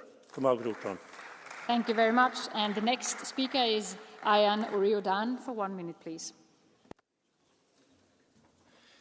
Europe, the world's greatest peace project, must not stand by as Trump and Netanyahu design a toxic plan for Palestine. Europe must take inspiration from the humanity of the summit flotilla, not the cowering submission of President von der Leyen. Her failure of leadership is why I will support Thursday's motion of censure from the left. We must return to the vision of a two-state solution where the national aspirations of Palestinians and Israelis can coexist, and never again fall to the depths of Hamas depravity of October 7th or the monstrous actions of the Israeli apartheid regime over generations and the genocide of the last 2 years. Israel rejects the concept of a Palestinian state, which is why we must stand for it and lead international isolation of Israel until that happens, on every level, diplomatic, cultural, economic and sporting. FIFA must ban Israel. Europe must sanction Israel now. Thank you very much, colleagues. Now we have reached Catch the Eye. I have too many speakers, but I will take as many as possible. I will do it based on presence during the debate and based on the order of when you ask for Catch the Eye. And we will begin with Daniel Attard, seat 383, please. Dear colleagues, the very title of this debate exposes the sorry state of our union, reduced to an observer on the global stage. We were first in line for the photo, but once again we were last when it comes to global policy. We even heard colleagues today shamelessly attacking humanitarian efforts, ridiculing the Sumut flotilla, parroting Netanyahu instead of defending our shared European values. Yes, we welcome every peace effort. Yes, we condemn the terrorist attacks by Hamas, and yes, we demand the immediate and unconditional release of all hostages. But colleagues, no agreement will erase the war crimes committed in Gaza. No agreement will bring back a future to the thousands of murdered innocent children. Of course, we want peace, but equally we want justice, because there is no lasting peace without justice. The EU must stop reducing itself to an observer, and we must stand up for our own values, insist on compliance with international law, enforce sanctions and enforce our own treaties. Thank you. Colleagues, catch the eye is 1 minute, and the more you stick to the speaking time, the more people I can give the floor. The next speaker is Silvia Sardone, seat 699, please. La Commissione Europea attraverso The European Commission spokesperson service has said that it supports the flotilla, recognising the humanitarian efforts of the activists. But what humanitarian assistance has actually been provided? There's about half a lorry's worth, so no real attempt at humanitarian aid. This was a purely media-orientated event. No child in Gaza was helped by it. To be quite honest, many of the participants in the mission are actually opposed to Trump's action plan, whereas almost everyone else is in favour worldwide. So the Commission has expressed support for people who say free Palestine from the river to the sea. In other words, destruction of Israel, supporters of Hamas. Seat 210, please. Arvoisa President, Trump did what the left never achieved. His peace plan for the Middle East brought the first concrete step towards peace. Let's be honest, dear left wing. What was more useful to the Palestinians? The symbolic recognitions of the State of Palestine made in haste and the leftists' influencers' performance trips, or Trump's concrete diplomacy? It must hurt, but Trump won this battle. The US didn't need to recognize the State of Palestine to promote peace. They didn't start complaining on sanctioning Israel opposite to the European Union and von der Leyen. The US knew that there's only one way to end the war, by pressurizing the terrorist organization Hamas to peace. Europe must now provide its full support to this plan. Terrorists must be removed from Gaza. Thank you. The next speaker is Ms. Oihane Agirigiotia Martinez, seat 253, please.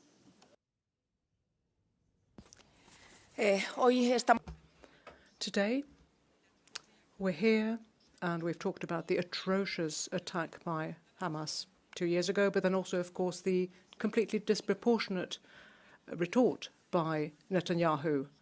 Violations of human rights, genocide, human lives lost. The people deserve a peace plan that actually works. We want humanitarian aid, the release of hostages, laying down of weapons, recognizing the two states, and also reconstruction. Hamas and Israel have this in their hands. It's up to them to make this dialogue move forward. So we're asking this chamber to do whatever it can, no excuses, whatever it can, in order to guarantee a peace process that is lasting and that will guarantee the rights and the voices of the peoples concerned. We need to send out hope to all these people. There are people around the world who are saying, basta, yeah, that's enough now. Thank you very much. The next speaker is Volker Schnurbusch, seat 616, please. Ja, vielen Dank, Frau Präsidentin. Thank you very much, President. We see this horrendous number of civilians who have been killed in this conflict. But according to reports, over 200 journalists have been killed in Gaza.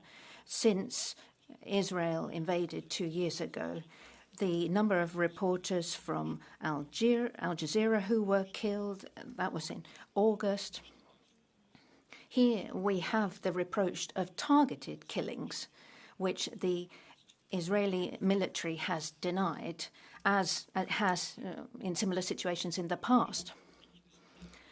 Since it's impossible to have neutral reporting, we don't have any evidence for this.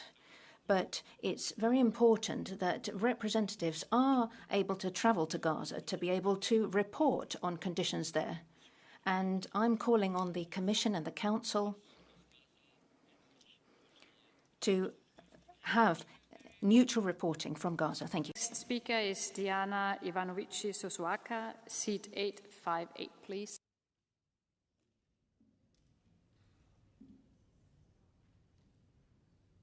Mulțumesc.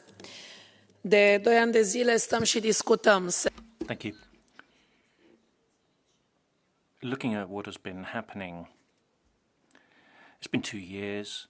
We had lots of debates, lots of resolutions here in the EU and in the UN too. People have been talking about a two-state solution. Very easy to say, but where do you draw the line for the border? As a lawyer, I have some concerns about that. Gaza, fully Palestinian, or in Netanyahu's hands. Israel and Netanyahu have their own interests.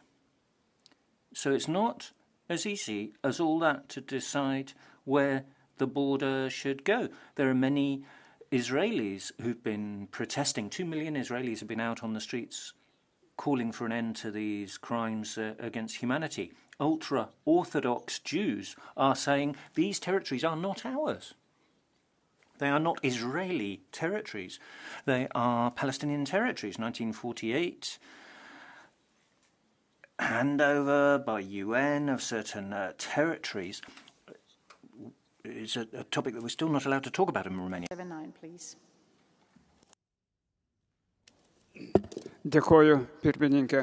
Thank you, President, dear colleagues, Commissioner. Let me say that today we are marking the 7th of October and 2 years. However, today we can also remember an event of 30 years that shattered the world when Yitzhak Rabin was shot by the Jewish extremists because he laid foundations for the appearance of the two-state solution, for the Oslo Agreement. That's what he said. Fought against you, the Palestinians. We say to you today, in a loud and a clear voice, enough of blood and tears, enough. And he was shot for these words, and at that time Netanyahu rejoiced. I don't believe in the change of Netanyahu. He is against the existence of the two-state solution, similarly as Trump. Therefore, in agreeing to this plan, we have to be very active and require the recognition of the two states. That would require us asking for guarantees to move forward. Seat 647. Oh, there. Microphone, please. Merci. President, Commissioner, Europe and this Parliament prides itself on complying with international law, championing the rule of law. A few questions, therefore, for the Commissioner, President von der Leyen and High Commissioner Kallas.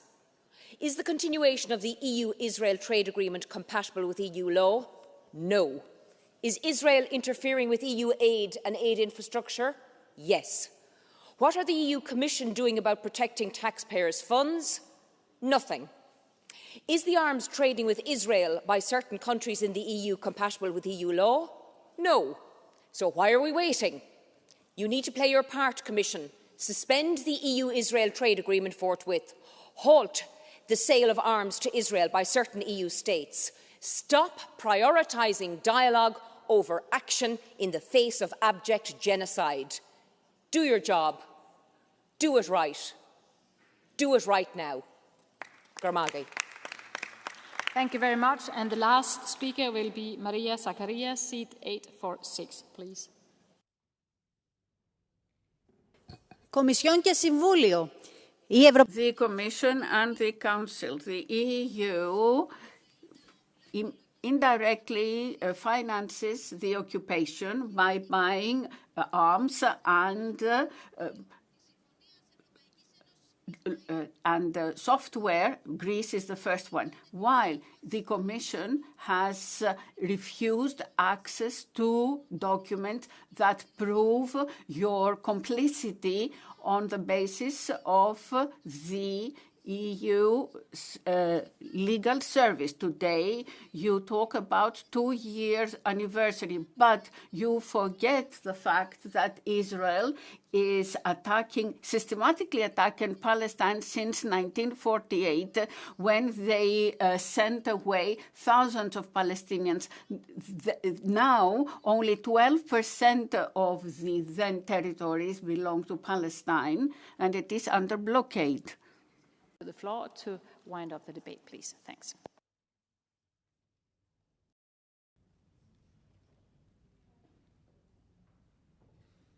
Thank you so much, Chair. Thank you, dear members, for your remarks. I was listening carefully.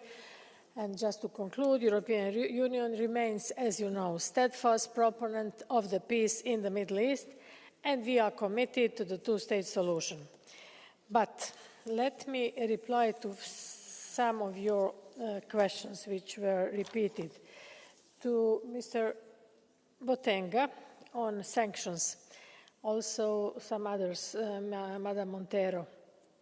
As you know, sanctions on the extremists, ministers, and on violent settlers, and further sanctions against Hamas member. This was adopted by the Commission and proposed to the Council on the 17th of September. Also, there is a partial suspension of trade-related provisions of the association agreement. We are aware that it will be difficult to find majorities. I'm talking about the Council. And I know that any action will be too much for some and too little for others. This is what we are saying. To be adopted, these Commission proposals require EU member states' support by unanimity and qualified majority, respectively. We are not putting on hold, I have to mention this, support to fight anti-Semitism, among others, for Yad Vashem, and we are not touching support for the civil society, both Israeli and Palestinian civil society. To reply on genocide, as you know, the Commission will respect all rulings by the multilateral system based on international law and the universality of the human rights. On flotilla, because flotilla was mentioned several times, of course, as you know, the Commission has remained in regular contact with Member States and with Israel regarding the humanitarian situation in Gaza, and we reiterate their consistent call for rapid and unimpeded delivery of aid. We respect the humanitarian commitment on those that were aboard the flotilla. In the European Union, everyone, as all of us know, has the right to exercise such activism and freedom of assembly.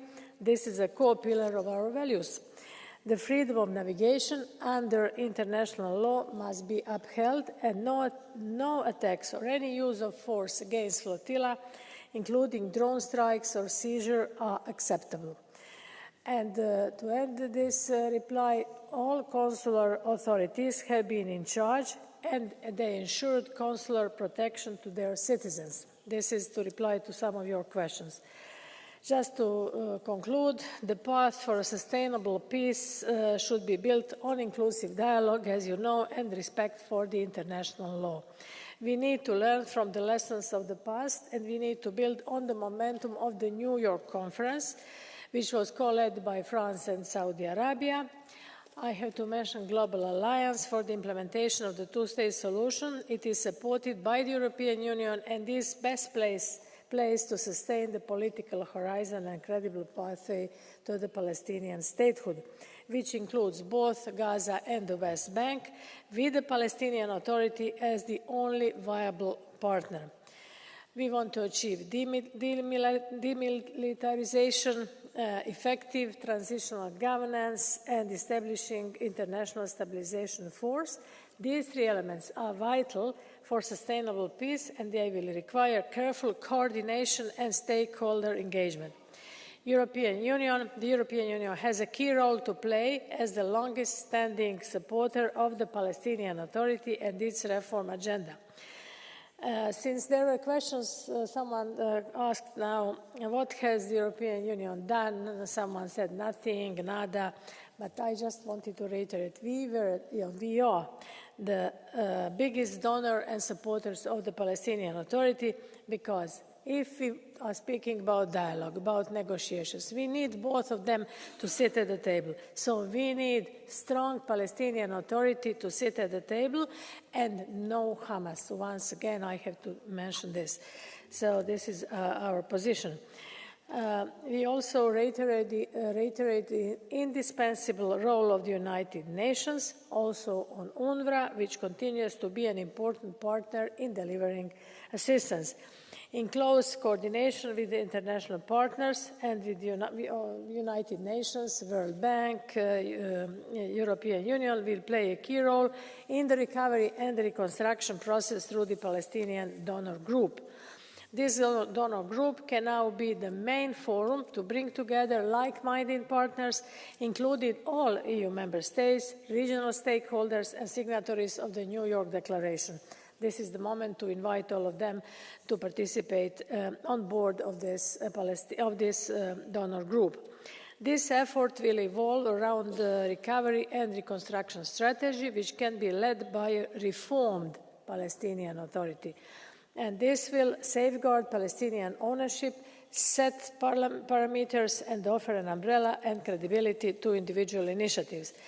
The dedicated instrument for Gaza and the European Union which is being developed, it will considerably back up this convening role. So, as I already said, Palestinian Authority should be stronger, and there is no place for Hamas. Thank you so much.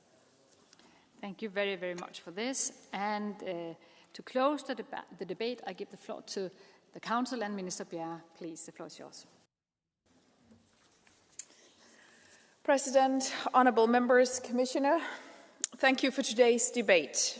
It showed again that we are all committed to addressing the ongoing crisis in Gaza. We will remain dedicated to a peaceful resolution of the conflict, and we will contribute to the new momentum towards peace. In the Council, Member States are currently discussing the measures that the Commission proposed in September. Based on our continuous commitment to the Palestinian and Israeli people and our support to regional integration, the European Union is well positioned to offer a valuable contribution. We will work jointly with our long-standing partners in the region and with our partners through the Global Alliance.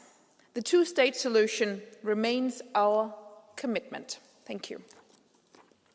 Thank you very much for that. The debate is closed. The next item on the agenda is the joint debate on the Common Agricultural Policy. We have the report by Mr. Rodriguez amending certain CAP regulations as regard to conditionality systems, types of intervention in form of direct payment, types of intervention in certain sectors, and rural development, and annual performance reports, data and interoperability, governance, suspensions of payments, annual performance, clearance and control, and penalties. And the second report, the report by Ms. Imad, strengthening of the position of farmers in the food chain. And we will begin with Rapporteur Céline Imad. Please, the floor is yours.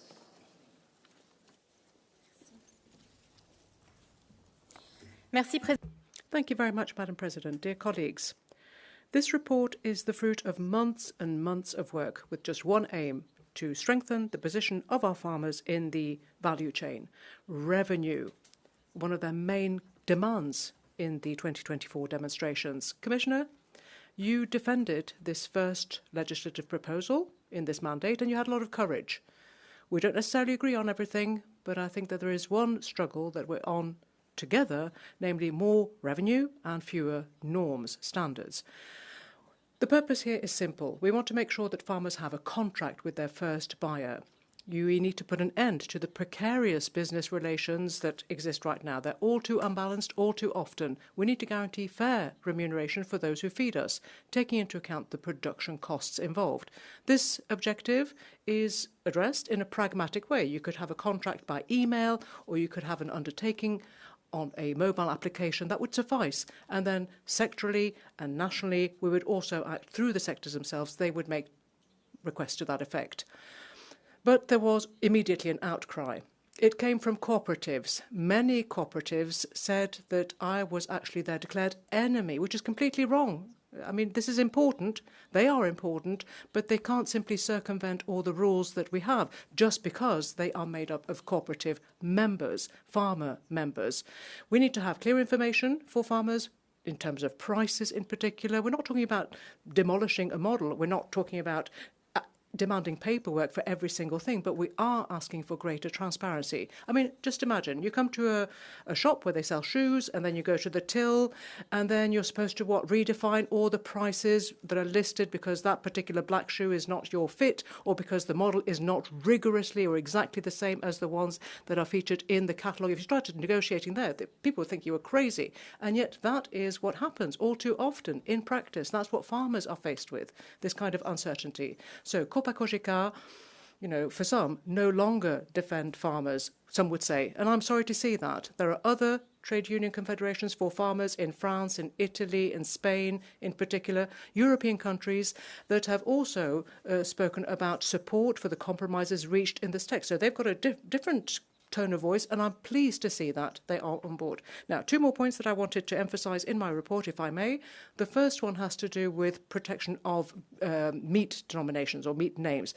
An escalope, a scallop, or a sausage, a steak, whatever. These are products that come from our farms. And secondly, no laboratory ersatz products. We're talking about transparency, we're talking about clarity for the consumer, and also recognition for the work done by our livestock farmers, because livestock farming is an economic activity, of course, but it also has a social and environmental impact which is essential in some parts of our countries which are isolated because they're there to preserve biodiversity and our landscapes too.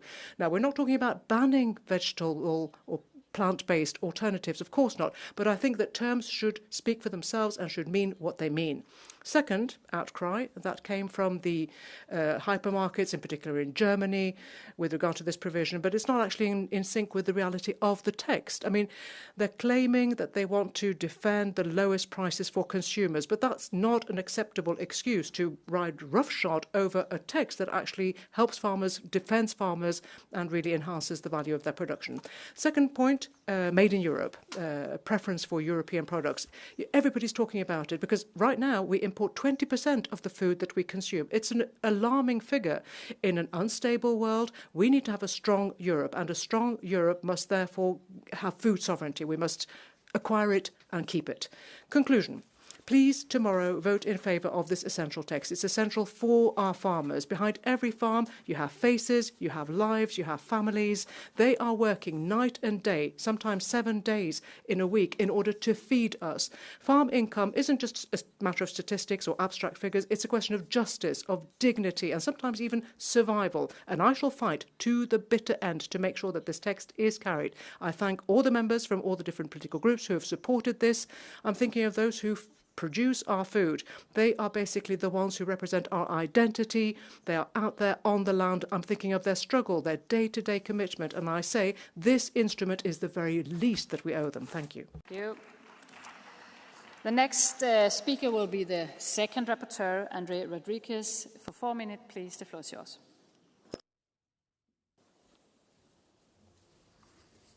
Senhora Presidente, caros President, colleagues, Commissioner. Over the last few years, farmers have been making their voices heard on the streets and in the squares of Europe's big cities, right outside this Parliament too. They've been very clear that they want to produce food with less duplication of paperwork, less red tape, stable regulatory environment, predictability for the people who put food on our tables. They're custodians of our landscape, and they keep rural life going. It's not a rewrite of the CAP, it's just making it simpler and more accessible. It may not be perfect, but if you look at what reality people are facing on the ground, it's better to have something now which will achieve something than to endlessly strive for something perfect. We want to gain in efficiency without sacrificing protection. So we ensure that public administrations are doing what they should do, which is to ensure that simple rules are applied properly rather than having an endless kind of labyrinthine administration, asking the same farmer to provide the same paperwork 2, 3, 4 times over. And if you simplify, you avoid mistakes. The whole thing happens more smoothly, payments come through quicker, and everybody gains in trust. Small and medium-sized farms will have a simpler, more stable system, better suited to the scale of their operations, and more support for them. They don't want a mountain of red tape. They want a predictable environment for investment, planning, and continuation of their work. At the same time, we make it very clear that simplification does not equate with deregulation. There are fundamental concerns about dignity of work, transparent standards, transparent use of EU funds. It's just that we need a simpler system. And to put it very simple, there's no future for farming without the environment, and there's no future for the environment without farmers being allowed to get on with their job of producing food. Looking at what the European Commission is producing here, there are certain key instruments, there are areas where there are currently losses, and we need to help young farmers and new farmers particularly. So we need resilience, but we also need transparency with more agile mechanisms for member states to change their strategic plans. We need to respond rapidly to change without a need for a massive structural rethink every time, so that we're more agile and more rapid. And you don't really think agile and rapid when you think of the CAP, do you? Well, haven't done so far. So this is what we really want to achieve. It's a very simple thing. We go back to speaking the language of the people who are working on their land, getting a policy that actually works on the ground with the over 9 million European farmers who are out in the Azores, in the heart of the Atlantic, who are right up in the northern reaches of Greenland or in the desert wastes of Andalusia, and we will help all of them to get more income, to get more predictability for European agriculture. History is not written with promises. History is written with decisions, and we have a decision here today. We can approve this report, and we can make these measures a reality. I'd like to conclude by thanking all of those who provided me with assistance and cooperation in this work, particularly the shadow rapporteurs. So thank you all for helping make this a reality. Rapporteur. And now I will give the floor to the Commission and Commissioner Christoph Hansen. Please, the floor is yours. Thank you, Madam President, honourable members. First of all, I would like to thank you for the opportunity to exchange on these two important files that I've put on very early on already in my mandate. And I especially would like to thank the two rapporteurs, Céline Mar and André Rodriguez, for their work, and of course as well their shadow rapporteurs to have delivered so quickly on this important files. And time is, of course, of essence for these two proposals to start as well having an effect on the ground, because our farmers need to feel that something is changing. And our farmers are eagerly awaiting European solutions to address some of their most pressing needs, a supply chain that works for farmers and simpler operating rules. And the CMO proposal is about giving farmers a stronger position in the food supply chain, and we must create rules that increase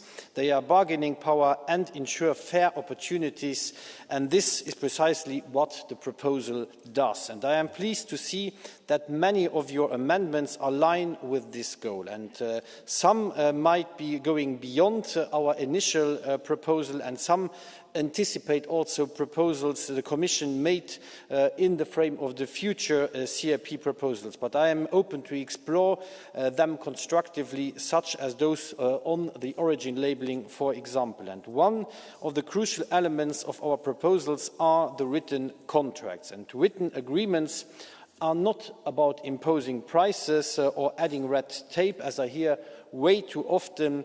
They are essential for certainty and trust, and a key tool to fight against unfair trading practices. Mrs. Imach has used the example of buying shoes. I would like to use the example of buying a car. When you buy a car or sign up for an energy provision for your home, for example, we naturally contract in writing because we expect clarity about what we will get and a certain security about our rights as well. And I think my question would be there, should farmers be entitled to any less? And I believe that the answer is clearly no. And let me now move, of course, to the simplification package, the simplification and the administrative burden.